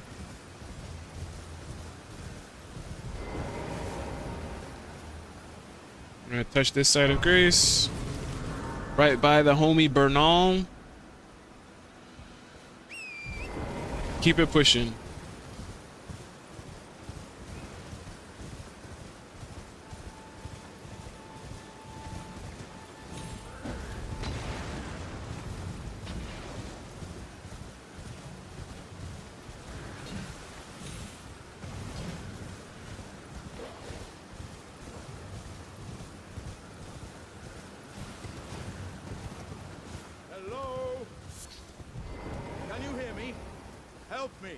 I'm stuck. Hello? Hello? Anyone? Oh, my stars. I'm so happy to see you. I am Alexander, also known as the Iron Fist. And as you can see, I'm stuck here. Please, can you help me out of this? Yeah, help him out. 1,000 thanks. Just give me a good smack from the rear with something nice and big. And I'll pop clean out, I'm sure. Don't dally. No, there's no need to fret. I'm very well trained. Give it your all, I say.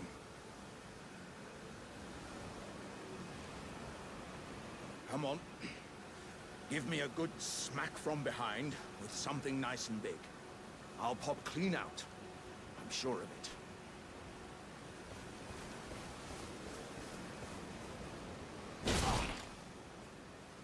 Don't stop now, friend.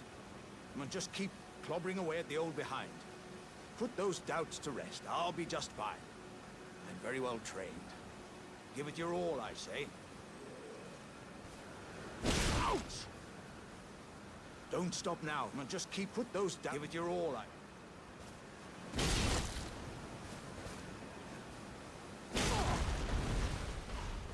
Triumphant delight. Well played, good lady. Well played. Though that mighty wallop of yours almost spelled the end of me. Ah. Well, I'm out now, and that's what counts. I thank you. And as a token of my appreciation, I'd like you to have this. Once again, pleasure is mine. I am the warrior Jar known as Alexander. Iron Fist Alexander, in fact. Iron Fist. I journey to the east, where I intend to further my education in the ways of war. And beyond these lands lie the scarlet, rot-blighted Caelid wilds. And upon their southern edge is Redmane Castle, in which a festival of combat is being held. I'd heard whispers of such festivities before, Doesn't the notion set your breast aflutter?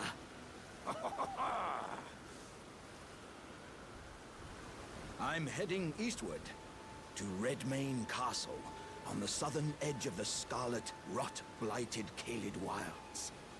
I've heard there's to be a festival held there. I'm heading to Redmane. I've heard that. All right, cool. So we started his quest line. Next time we meet him is going to be in Caelid when we get past the Gale, when we do the Gale tunnels. It's going to be the next place that we have to meet him at. We're gonna activate this site of grace. We're gonna run past this pumpkin head.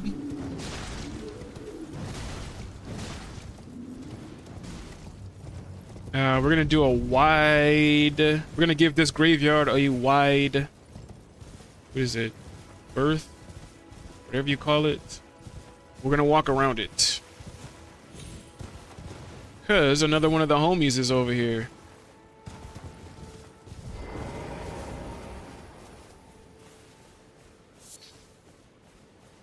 Dee's quest line I think is pretty interesting too. There's no mistake, is there? Death has left its mark once again.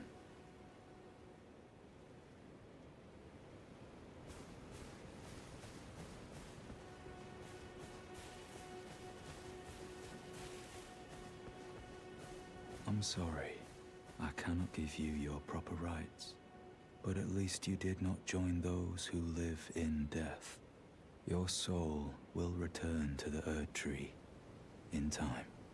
Honeyed rays of gold. Deliver this spirit. Ah, a tarnished are ye?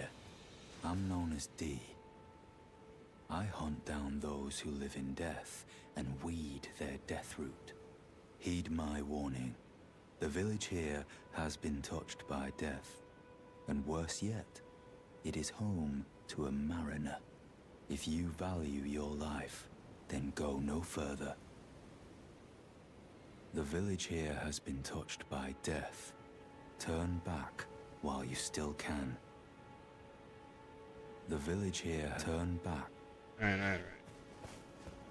Always talk to the NPCs until they repeat their dialogue.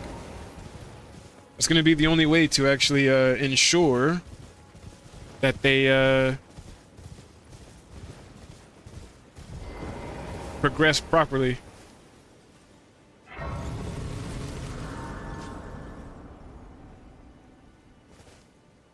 Alright, so we got this side of grace as well. We spoke to D. We got this. We're gonna run past everything now. We're gonna run past everybody.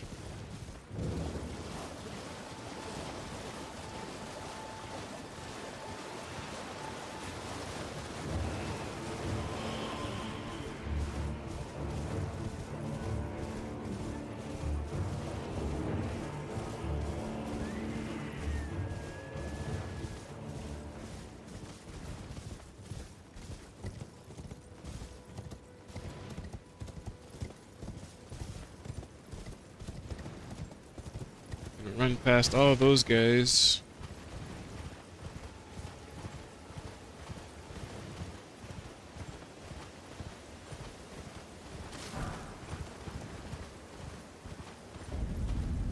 Caelid.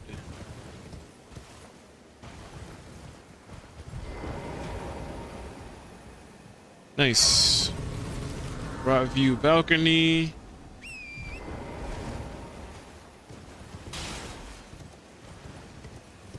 Keep on going.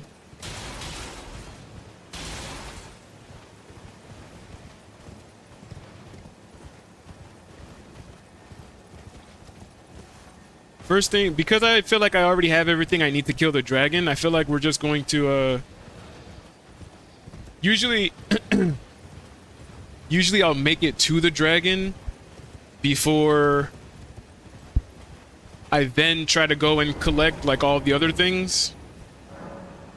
Like the golden pickled foul foot and all that stuff like that, but seeing as how we already have it and a nice bleed weapon, I think I feel like we can just go ahead and kill him right off the bat, right?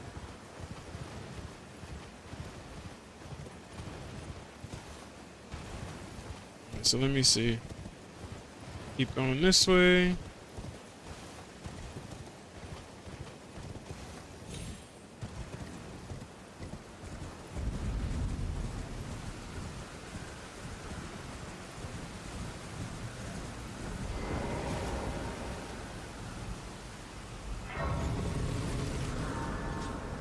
Dragon Burrow.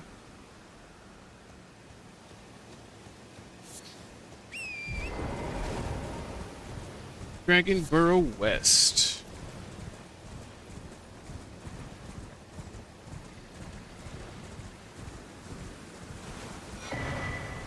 Grab the map piece. And then let's go kill the dragon.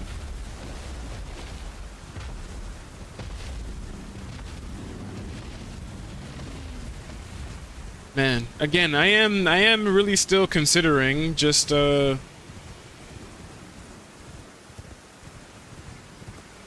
guess playing offline for the time being. I don't know. And the only reason why I feel like I'm still kind of going back and forth is because when I was playing yesterday on this account, because I'm playing on Wi-Fi with the PlayStation, I feel as though I was just randomly going around and then I got logged out. It was like, oh, you have disconnected from I can't remember if it said PlayStation Network or Elden Ring servers or whatever the case is, but I got disconnected. And I just feel like the PlayStation's Wi-Fi connection just isn't really all that good. Which is why I'm usually just like, I don't know. Alright, well, anyways. Let me see. Could at least take advantage of the extra gold. For right now, at least. I do have this weapon. This weapon does cause bleed buildup. So I can come over here.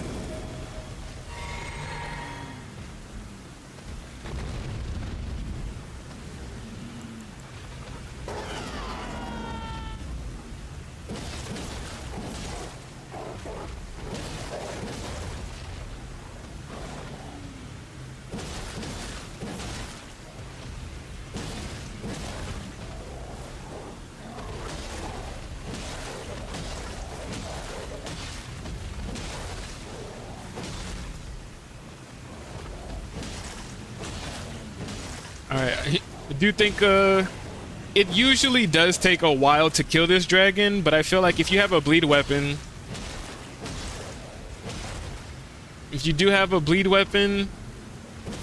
it doesn't take as long, but it definitely still takes a while. It's definitely gonna take me a few minutes here.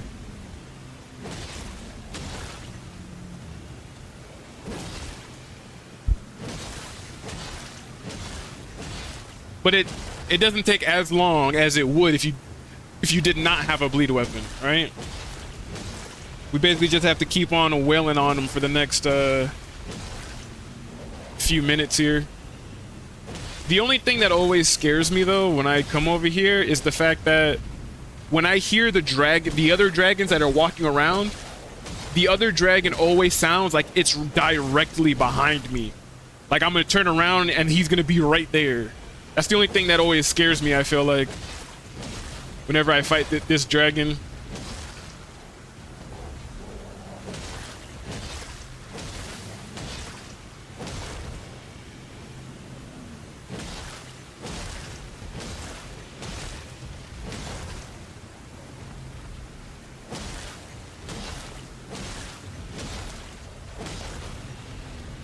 See, we're already halfway there. We've only been here for a couple minutes. Bleed weapons make all the difference.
Man, this would be a perfect time for someone else, for another shard bearer, or another person in one of these groups to kill a shard bearer or become Elden Lord or something. Give me just that little bit of extra gold, I feel like.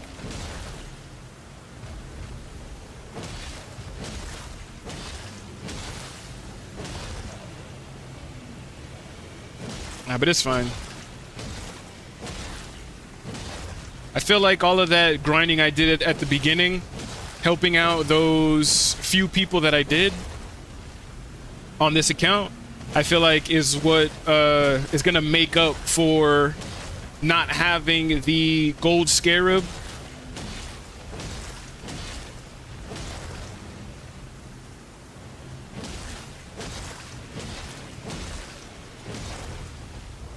Oh yeah, look, hey, someone defeated a shard bearer right on time. Nice, I'll take it. All right, he's dead. Gold pickles, foul foot. Give me my money.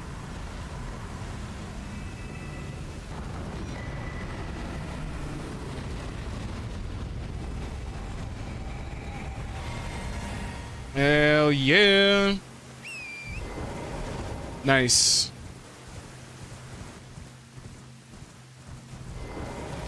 All right, so at this point, dragon is defeated. Dragon's defeated. We got that. Melena's gonna come talk to us now. Forgive me. I've been testing you to determine if the Elden Ring would truly have you, if you had the mettle to endure this long and arduous path. It seems my worries were unfounded. Torrent had your measure from the very start, whereas I merely pretended. There is but one other thing I can do to offer you guidance. I can take you to the Round Table Hall, gathering place of tarnished champions, guided by grace. Very well. Let my hand rest upon you for but a moment.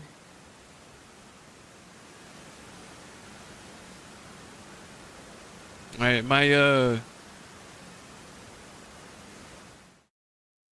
my brother-in-law did get a new cat, a kitten, and I do have to go check on him real quick because while he's at work and my sister's at work, you know, I'm the only one that's home during the day, so I gotta go check on him real quick. My sister was just asking me. All right, cool. Round table hold. But while we are safe here, hold on. Give me 1 second. Check on this little guy. Make sure that he's still alive and breathing. 1 second.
Alright, the little guy is good. He is good. He's so tiny. He is so small. Little tiny small little guy. Alright, first thing that we're gonna do, I'm gonna use the money that we got from the dragon. We are going to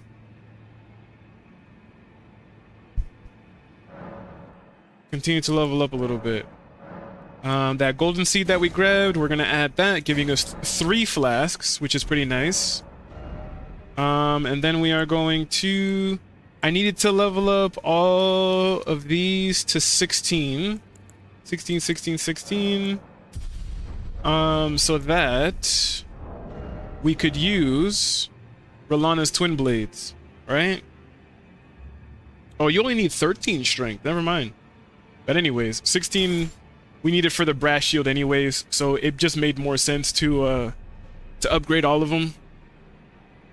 So we're gonna do that. We've got the brass shield. I don't need the gold pickled foulfoot right here anymore. Could take that off. I know in order to use, I think at least the black bow. Well, I don't really care for the black bow at the moment. I would say the more important thing at this point would probably be to level up our endurance to level 20. Once all of these are level 16, endurance we can get to level 20 because I can then use Rolana's twin blades, the brass shield. We can actually use Rolana's thing because I actually thought it would be pretty cool to kind of, if I'm going to use Rolana's twin blades, I thought it would be pretty cool to kind of cosplay her a little bit. Because for some reason, anytime I play a video game, right, and there's a woman in armor like Rolana, for some reason, it always reminds me of Samus. I don't know why it reminds me of Samus from Metroid, but it just gives me Samus vibes, you know? And Rolana's no different. I do like the long ponytail that she has in the back. I thought, you know, that's pretty cool. And like I said, her weapon, her armor set is just pretty cool, right? Besides that, I would say that we do need level 20 dexterity in order to properly use the black bow, which it has a descaling in dexterity. I feel like the next thing that I could do is level up. What's our poise at? Our poise is at 51. Poise is actually pretty decent at that level, I'm not gonna lie. Dexterity has to be level 20, and I need a little bit more. We're gonna hold off on that though, because we're gonna talk to everybody here, right? Starting with Gideon. Oh, this is a rare occasion. I can't remember the last time a new tarnished made their way to the round table. Very well. As your senior, I bid you welcome. It is safe here. You may let down your guard.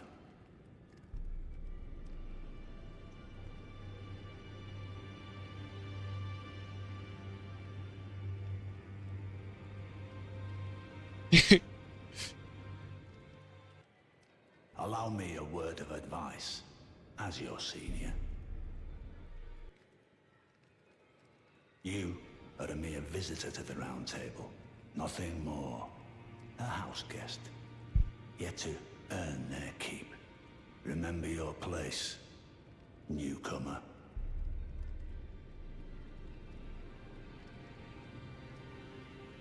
There's nothing left to say. Be at your leisure. There's nothing left. Yeah. Whatever off near. Oh, I see you've just arrived. Welcome to the Round Table Hold. I'm Corin, a man of the cloth. I teach incantations, the strength granted us by the Two Fingers, and explore the secrets of the Golden Order, so that one day If a tarnished of the Round Table Hold should become Elden Lord, I might counsel them, ensuring order regains its proper form, righting rule over men. By the way, do you still see it? The guidance of grace. You do? Wonderful news. Most tarnished are blind to it these days. You are something of a rare breed. Well, what do you say? Care to learn an incantation of the two fingers? Alright, we got prayer. I gotta make sure that we keep track of all this stuff. Because part of me definitely wants to basically rush and get back to where I was before. But I don't want to overlook or miss some of the other stuff I had collected previously. Shine through you. Alright, so we got Corin. There's D. Ah, we meet again. I'm glad you took my warning to heart. Those who live in death should be left well alone. All the more should you spy a mariner among their number. A mariner among their number. Those who live in death should be left well alone. All the more should you spy a mariner among their number. And we talked to D, we talked to Dialos. Ah, hello. You must be new here. Well, just call me Dialos. The honor of one's house holds little import in these lands. By the way, have you met a young woman named Lanya on your travels? She's my servant, but fickle as the wind. Take your eyes off her for but a moment and she's good as gone. If you find her, please be sure to tell me.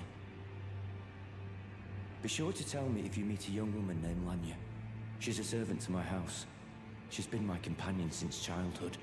I've lost count of the number of times I've had to find her like this. Honestly, she's such a little tomboy. Be sure to tell me if she's a servant. She's been my I've lost count of them, honestly. Right. We're gonna rest at the round table real quick because that's gonna move Ofnir from in the corner there to his room over on this side.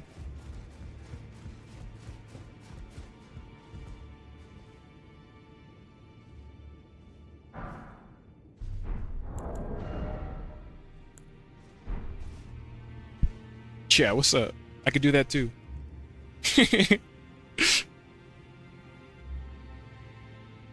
What do you want from Insha?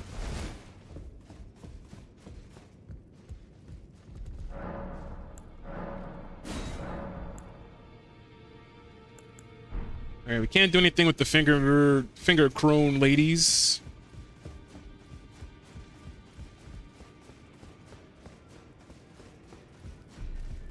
We're gonna come talk to Fia.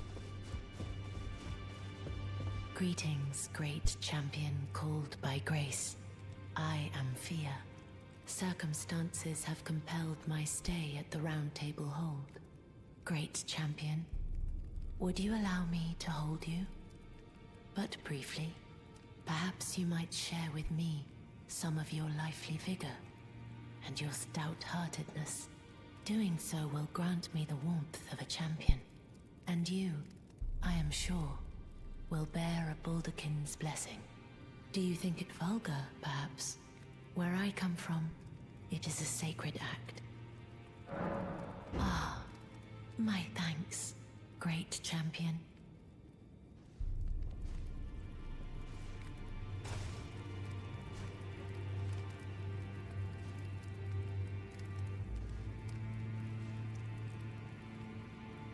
You are very warm. What you felt light up inside you was a Baldakin's blessing. Though it is but a fleeting thing, I am afraid.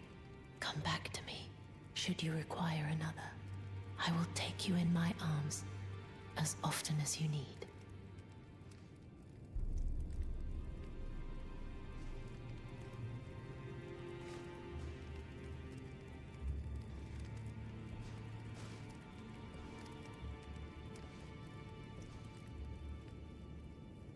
All right.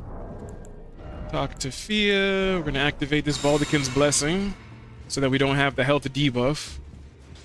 Come talk to this guy. You're a new face. No matter. It's all the same. So the same. Lay out your arms. Let's get smithing. I see you've noticed the chains. Nothing special. I'm a prisoner and these are my chains. I'm trapped by the hold. I'm dying, smithing for you fools. That's all there is to it. No, don't read too much into it. I've no grudge against you. My being a prisoner is no fault of yours. Besides, I don't mind smithing. Despite my differences, the weapons get stronger all the same.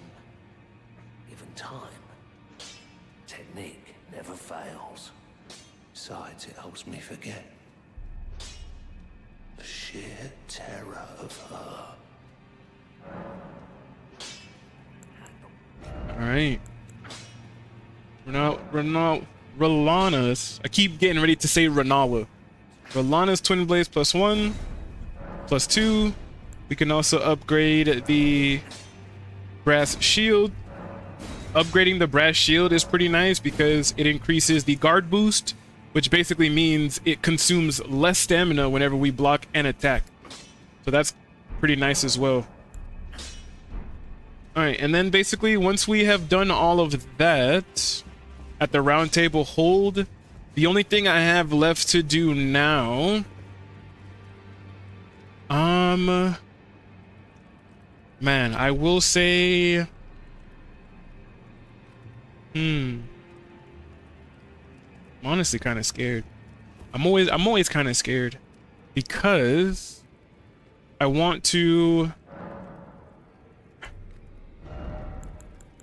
I definitely have to get dexterity to 20. Dexterity needs to get to 20 so that we could utilize the black bow properly. Top of the black bow, I'm not going to be able to use the Erd Tree Seal until we hit 40 faith, which I did 40 faith on the previous one, but I don't necessarily think that it's that necessary until a little bit later. So I'm going to get the finger seal for now. We're going to get the finger seal. I'm going to add finger seal to the collected items here. And we're going to utilize that. I'm going to focus more maybe on the DPS of the weapons themselves and probably get faith and stuff like that a little bit later on. So let's see. We're going to add the finger seal to the list and we're going to mark it off here.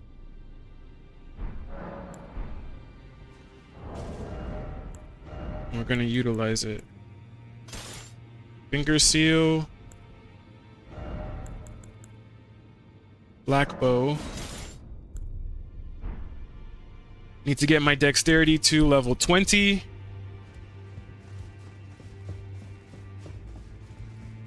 Once we get dexterity to level 20, we're going to work on getting HP all the way up to at least level 40 to give us the survivability that we need to face a lot of the other things that we have to face.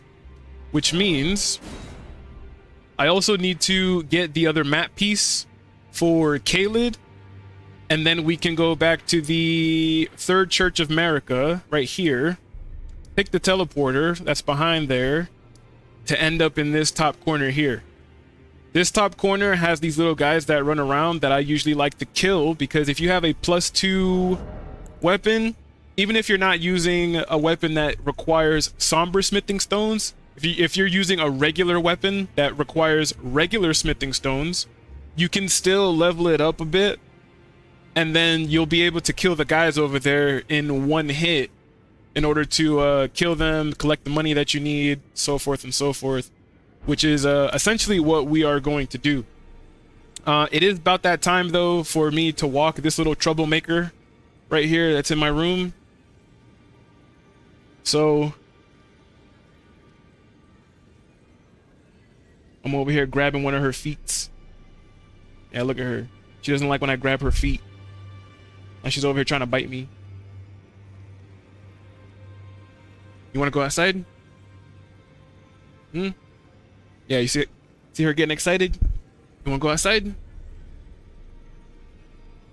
Alright, we're gonna go outside.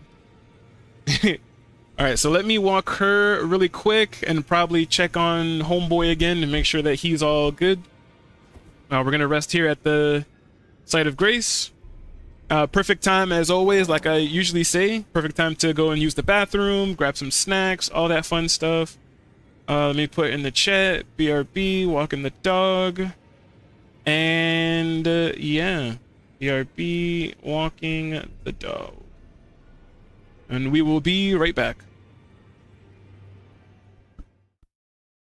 It's W, is it?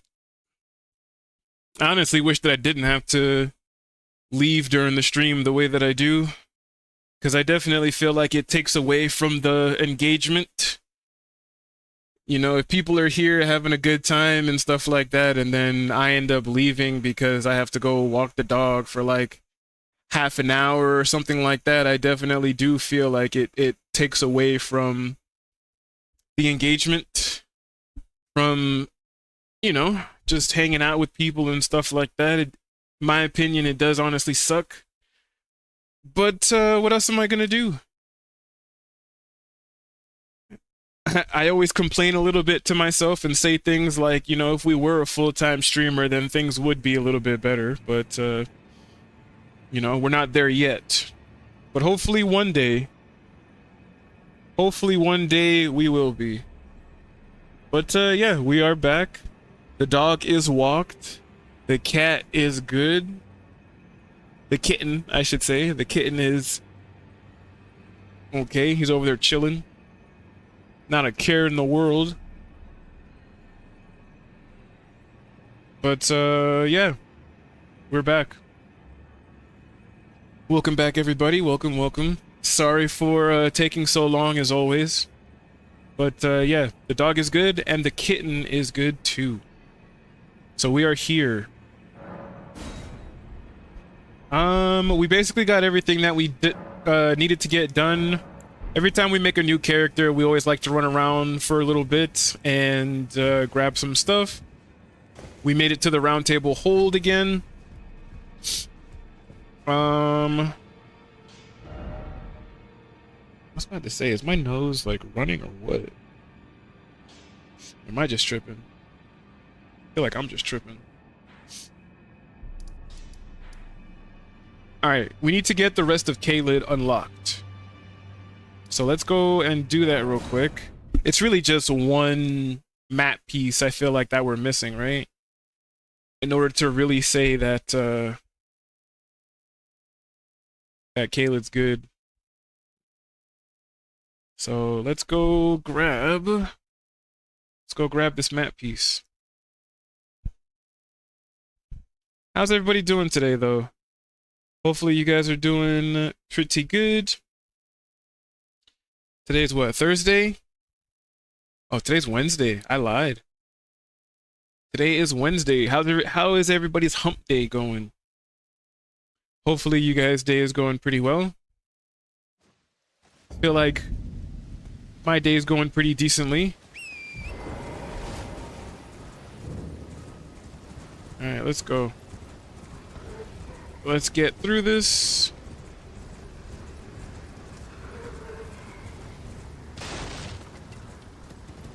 Let's unlock the rest of Caelid.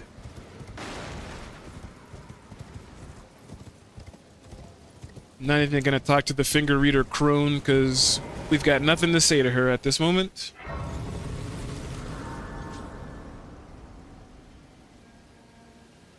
Smoldering wall, Site of Grace is collected. But yeah, I feel like it really does bother me a lot. Probably more than I actually show. But it does bother me a considerable amount that I have to leave for as long as I do during the streams. Like, you know, I know I have, you know, some responsibilities and stuff like that that I obviously have to take care of, right? But, you know, it just, to me, it feels like, it almost feels like a middle finger to those who are watching the stream, right? Because, you know, some people subscribe, some people spend some of their hard-earned money. You know, money is time. Right? You basically spend time doing whatever job it is that you're working, and that time is converted to money that you then use to some people subscribe and things like that. And I kind of just feel like, you know, it's a bit of a middle finger to those who are watching and are subscribed, which I do have. It does bother me, but I really am hoping that one day we can get to the point where I can be a full-time streamer, and maybe we can stream for longer. Maybe I can make it so that we don't have to leave during the stream. It could just be straight progress. You know? One day. One day.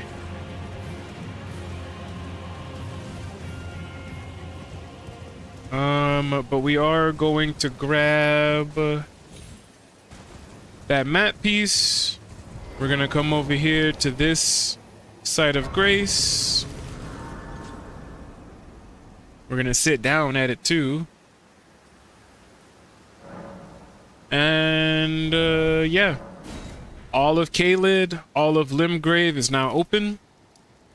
That's when we teleport back here to the Third Church of America. And we're going to teleport to the top right corner of Caelid.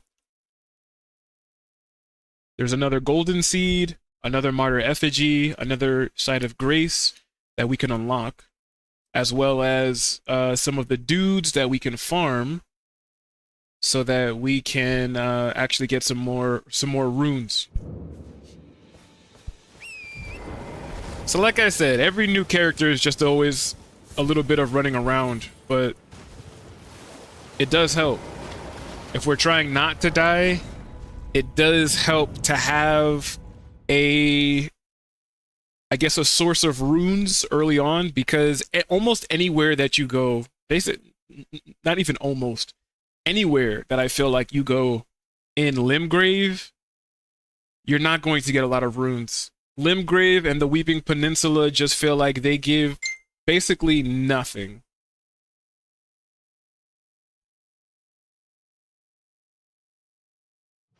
What's this? To be honest, this guide helped me defeat him eventually. Too old now. Games.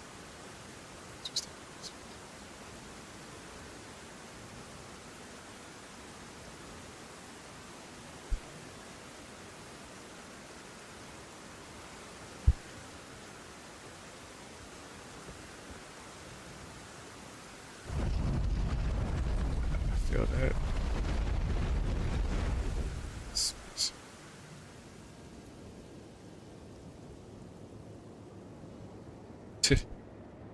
Alright, well, just replying to some other people on a different YouTube thing.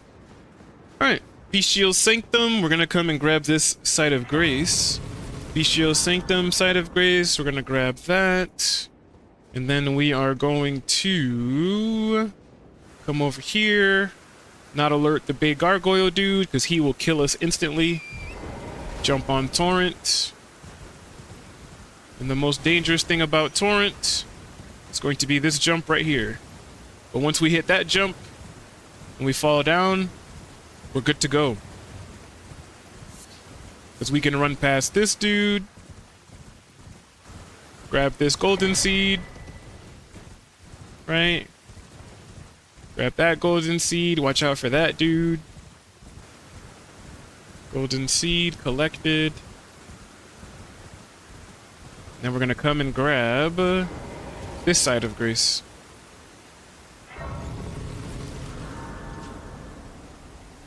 But yeah, I am getting into the habit now, because we are starting over this Elden Ring run, I would say.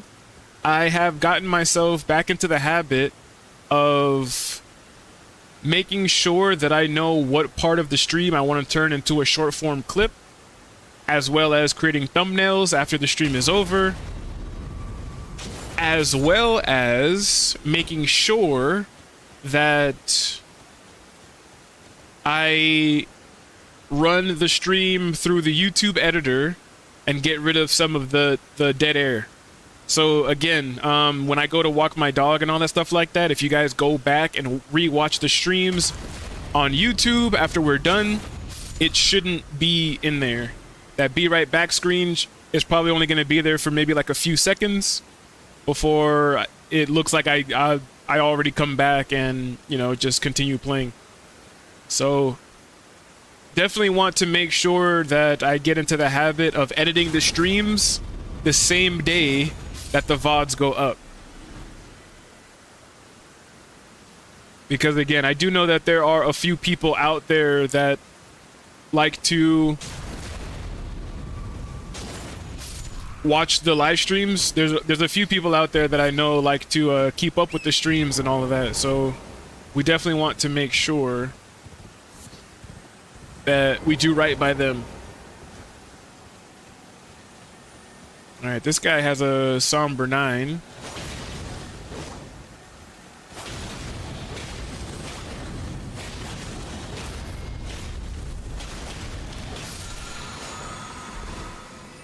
All right, somber smithing stone 9. We're gonna collect that since we're over here. I'm gonna kill these guys a little bit, or for a little bit, I should say. Definitely feel like it's gonna help to kill them, just so that we get a little bit of what I'm looking for. So I basically am able to equip this armor set and the rest of my items that I need. I need to get my dexterity to level 20, and then we have to work on HP.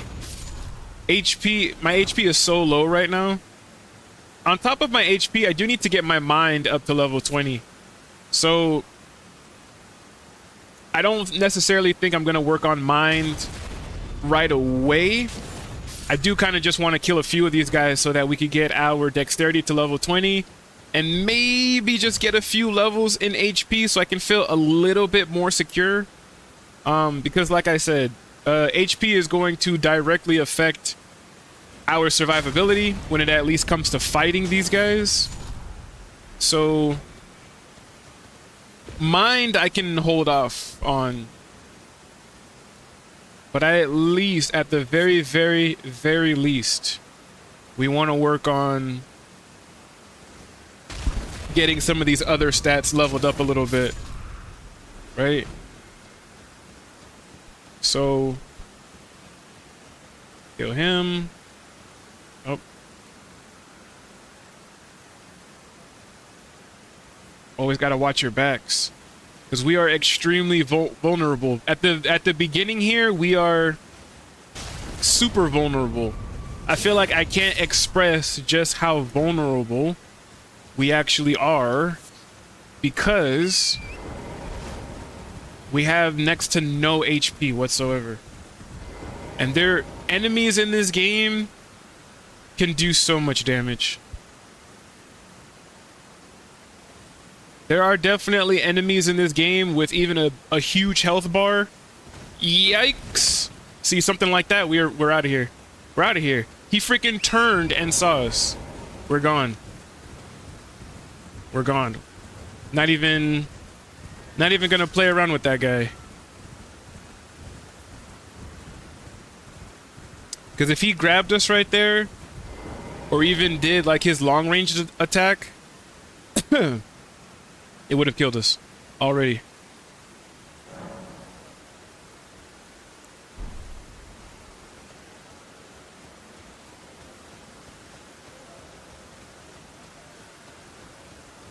Kind of want to see too, because I did put down a few different Or I did grab a few of the martyr effigies. I want to see if we can actually pair up with some guys. With the martyr effigies that I've collected so far. I haven't collected a lot of them. We might actually get summoned for this dragon fight too. Which I feel like happens more often than not.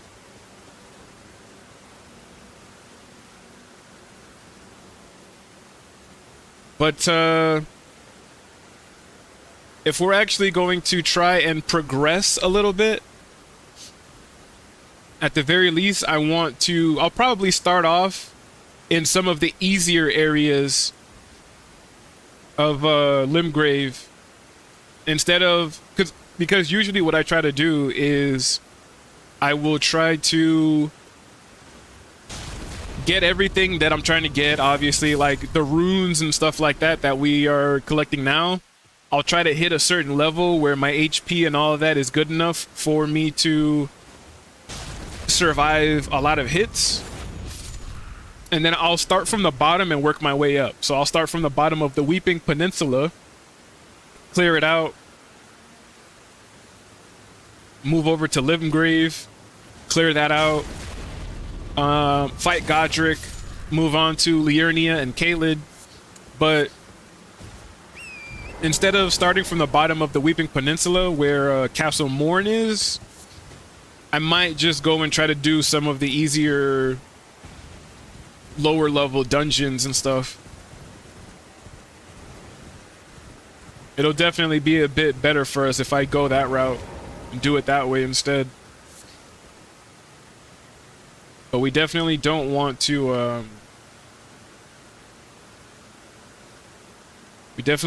get hit by these guys.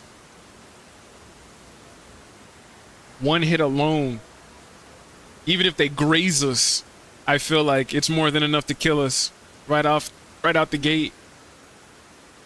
So we want to make sure that that doesn't happen. Even getting the you can get the gold pickled foulfoot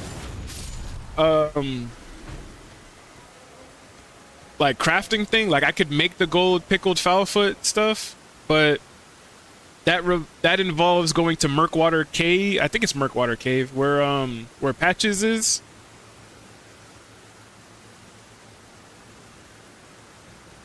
And I don't want to do that, because in order to get to Patches, we have to fight Nereus.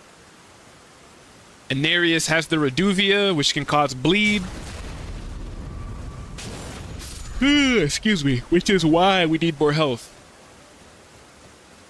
We need enough health to be able to survive Nereus, to get to Patches, to get Margit's shackle and stuff.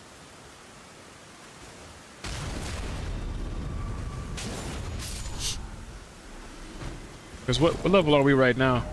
We're only level 37. So we have a lot of leveling up to do. Yikes. See? I hate when I walk towards them and they turn. Because if he fully turned around right there, if he turned around just a little bit more, he would have been on us.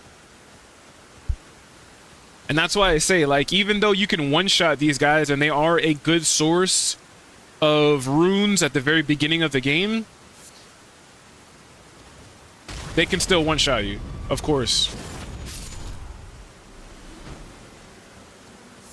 So it's just, I want to make sure. I want to be prepared. I want to have more health, more survivability. But, man, gotta be careful. Gotta be careful. It's only when I feel like I have enough health that could possibly help me survive a bleed stack. Like if they grab you, they're automatically gonna proc bleed. You gotta be able to make sure that you can survive their damage and the bleed.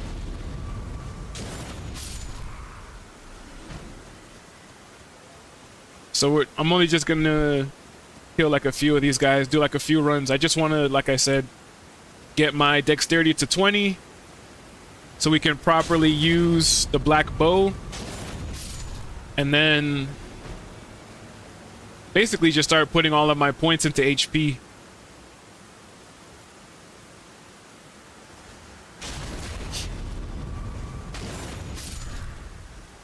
Once I feel like I get my HP to where it needs to be, then I feel like we could work on maybe getting faith to level 40 so that I could utilize the Erdtree seal a bit better. Then we could probably just work on strength and dex and maybe even endurance at that point. Get that up a little bit more to where it needs to be. But for the time being, we definitely need a few runes to level up. I kind of feel like at the same time, that's why I usually say that at the very beginning of Elden Ring, or any Dark Souls game really, the beginning of any Dark Souls game is usually the most dangerous. Because you're so weak. You have no health. You don't do any kind of damage whatsoever. You really have to be careful.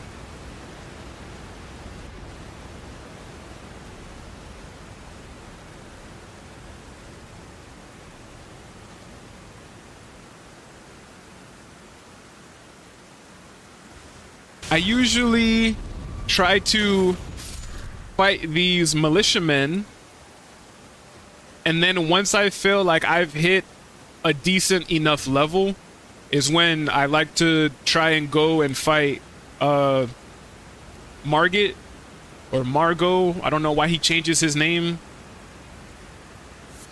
but I usually, once we hit a decent enough level, I usually like to go and fight him because he gives you your first talisman pouch, so you can hold 2 talismans at the same time. We're gonna pick up these Starlight Shards. The Starlight Shards are going to be very important for us to be able to get the Dung Eater. The Dung Eater is going to be our main puppet until we finish or get close to the end of the DLC to get the Yolan and Anna Spirit Ashes. Because from what I've seen online, from the videos that I watched and stuff like that, the Yolan and Anna Spirit Ash seems like just an OP, bleed stacking, really nice Spirit Ash to get. Alright, we're at 56,000 runes. So let me see real quick. We're going to level up. We are going to get Dexterity to level 20. We're gonna work on. We're gonna start working on Vigor.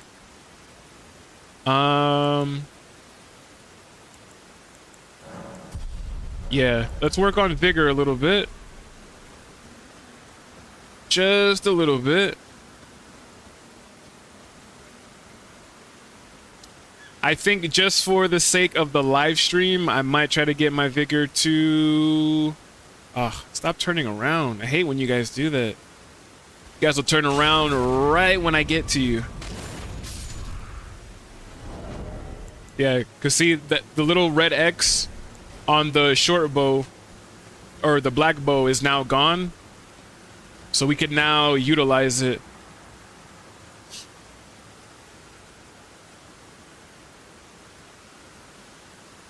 Mind is at level 20. I mean, mind.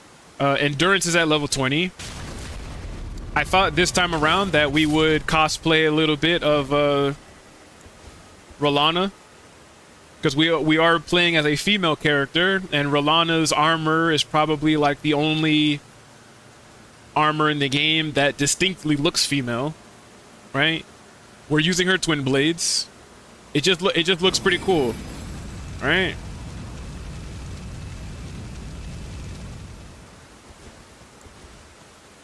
So there is that. I usually feel like having maybe around 50 or so poise at the beginning of the game is pretty decent for some of the stuff that we have to do.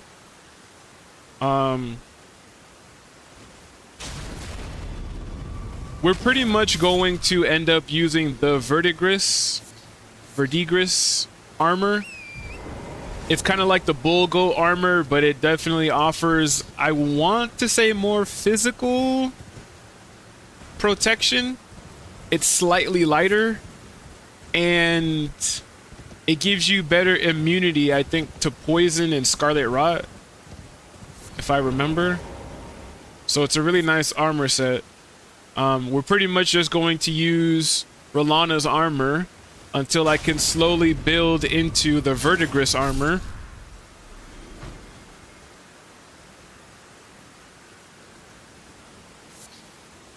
But I'm not really going to level up my endurance until a little bit later on.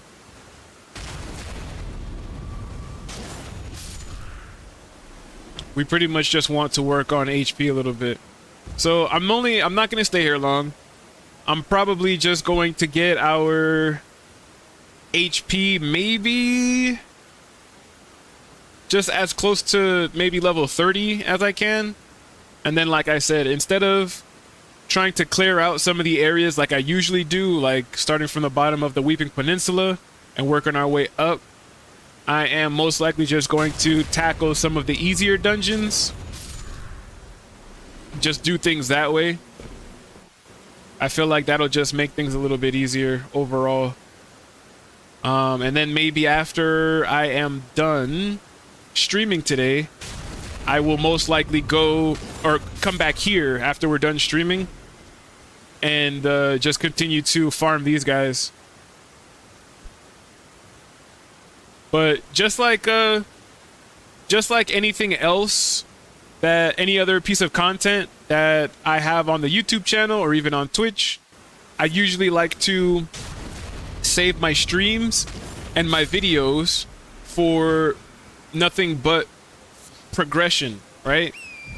And I mean that in the sense of like even when I play RuneScape is a very grindy, repetitive type game, right? To level up certain skills in RuneScape or to get certain items, you're going to be doing the same thing over and over and over again for possibly hours on end, right? So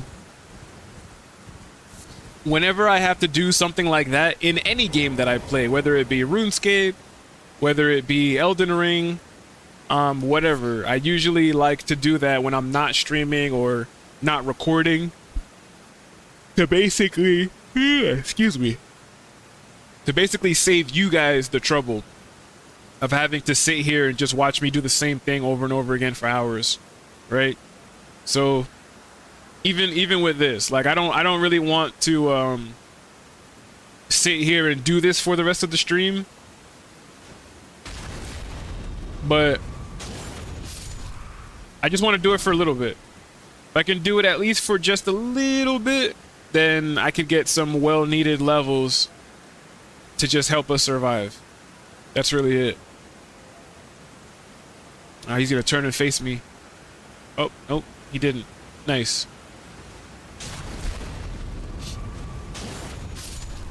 Hey, we're actually being summoned. I wonder where.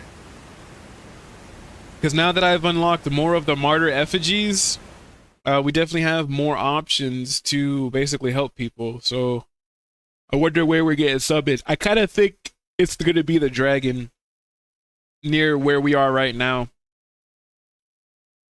At the site of grace that I usually sit down at farming these guys, I think that's where we're going to be. I think we're going to fight the dragon. So I feel like that's usually where I get summoned.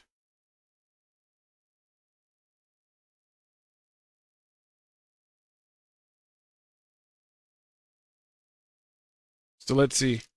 Where are we going to be? Where are they going to put us? Where are we going to go? Oh, we're right here. Never mind. Hey! Hey!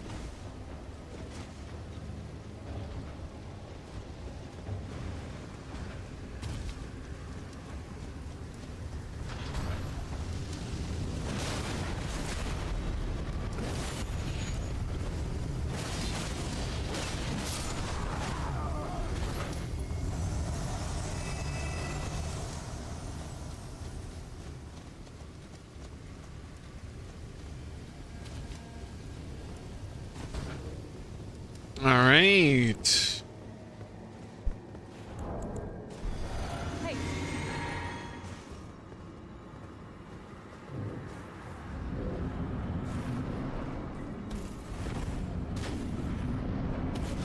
All right, if you're going after him, always try to help out the host. Damn. Already smacked me up, boy. Focus on me.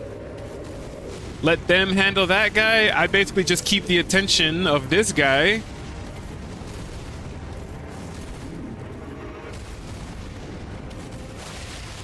While they focus on him, my only goal is to stay alive.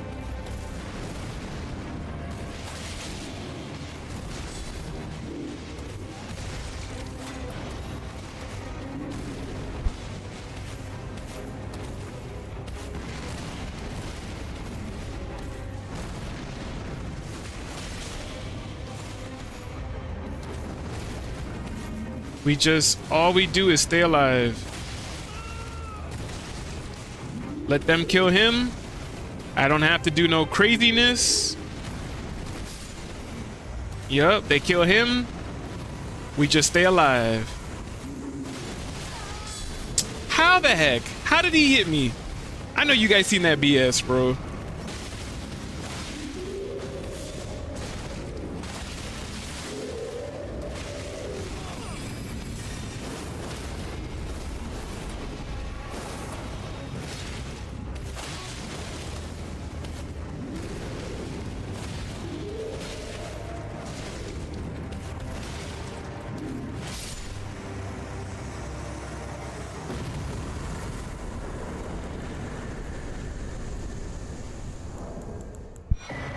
Hey. Hey, we said that at the same time. Nice. That's nice. Yeah, I honestly feel like because of the last playthrough that I went through, I always kind of felt like I had to rush certain enemies or certain bosses, and I would always end up dying, right? So like this boss in particular is one good example. I would always try to, whenever I get summoned for that specific boss fight, whenever I try to help people fight those pumpkin heads, if they focused on one, I always felt the need to basically try to kill the one that I was on, either just as fast or even faster than they were on the other pumpkin head. And because I would always try to do that, I would always end up getting caught by one of his swings because I was trying to rush, and I would end up dying. Which is why I said this time around, you know, those two guys were focusing on the other one. My main goal was just to keep the aggro of the one that I was on. I didn't have to beat him. I didn't have to do anything crazy or anything like that. I just needed to make sure that I took his attention off of the host so that they could defeat that one. And that's exactly what I did. And I feel like it's only because of that previous playthrough that I was on that it kind of taught me to be a little bit more patient like that, if that makes sense, right? And not only that, there's definitely a few enemies that I fought, like the Lindell Knights. I think there is one area in Liurnia of the Lakes where you can fight a Lindell Knight. And even fighting him, because he like imbues his sword with lightning and he can actually do a lot of damage. And with my health being at level 40 on the previous one, on top of having Godric's Great Rune, on top of using the Erd Tree Seal that gives me even more health, I still was taking a lot of damage from that guy. And if I wasn't careful, I honestly felt like he was going to be able to kill me.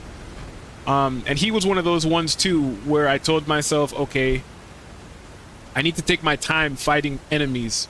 I can't just go in there and rush and get all these hits with Rolana's Twin Blades. You actually have to play it smart, dodge when you're supposed to dodge, get 1 or 2 hits in, and, you know, just keep doing it that way. And it really helped a lot, as you guys saw. You know, I was able to just take the attention of that pumpkin head, and we were able to beat him. And that's really all of these Souls games and Elden Ring really is. It's really just take your time, because when you rush, you die. When you rush through the levels, you end up dying. When you rush through, I don't know, just when you rush through anything, I feel like in these games, you just end up dying. You just gotta take your time, one step at a time, one foot in front of the next.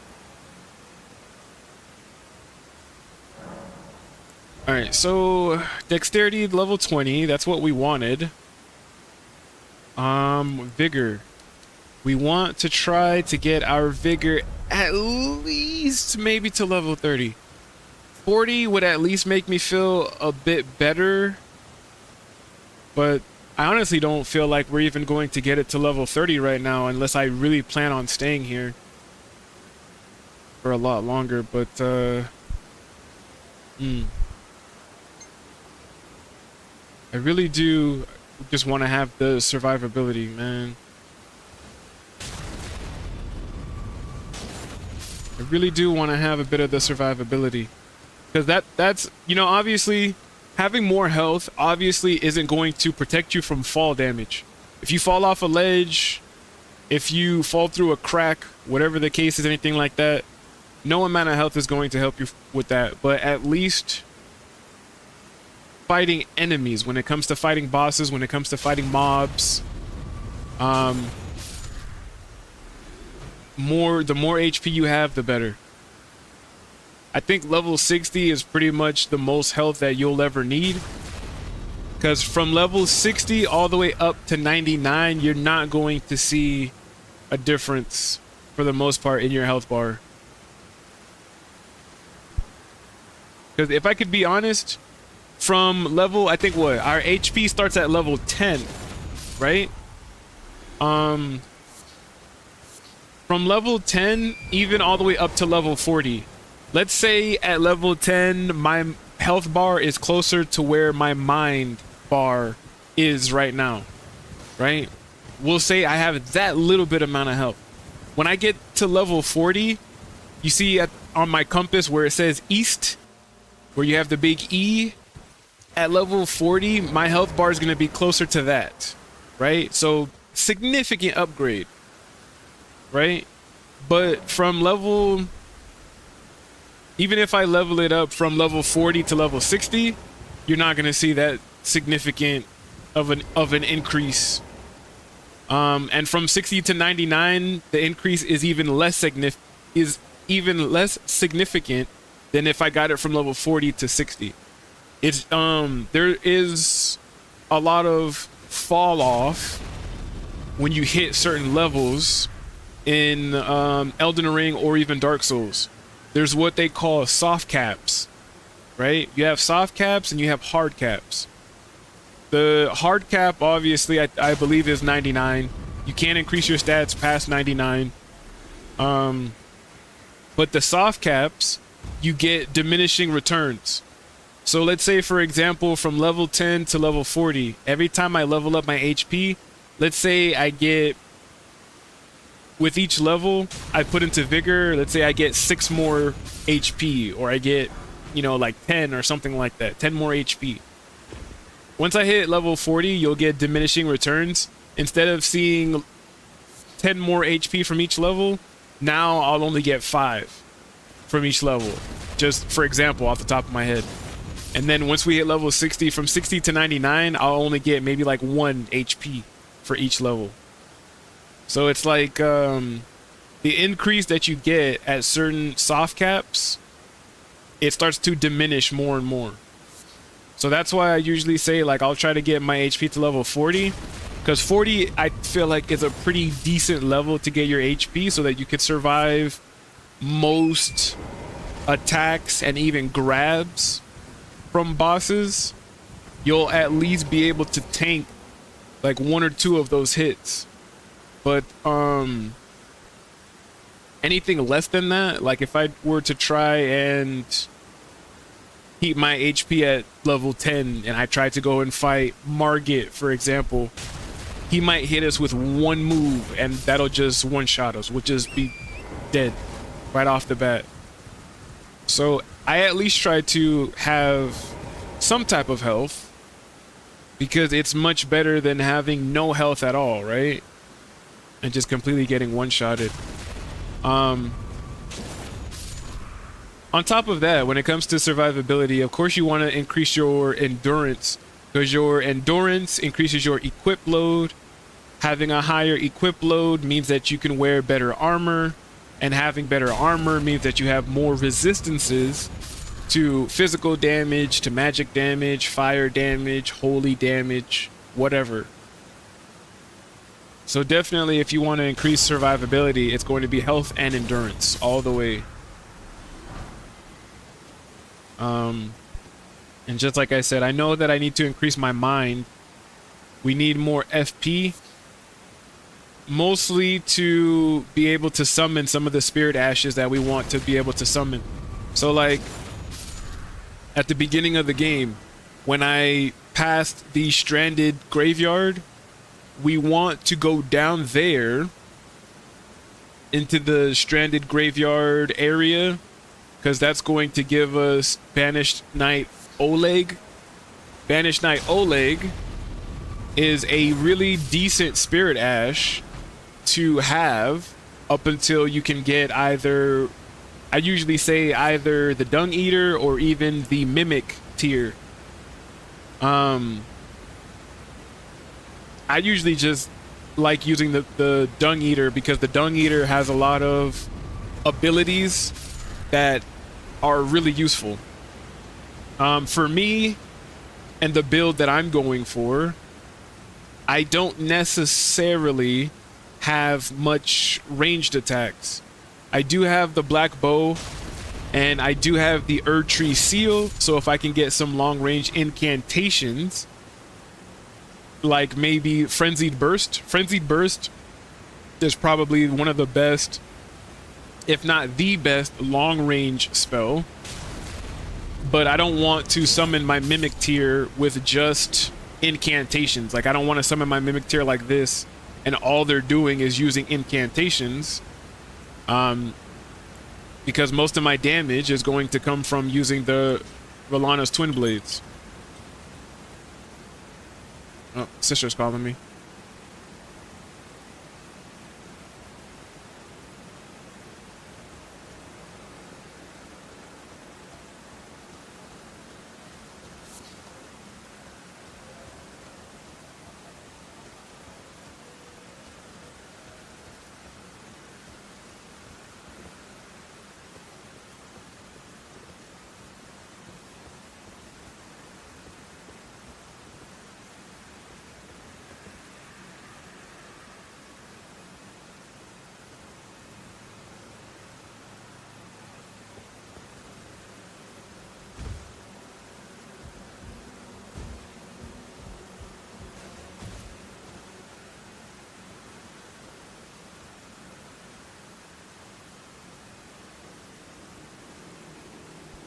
All right, so I feel like this actually works out in my favor a little bit, because we did everything that we needed to basically start this new character, right?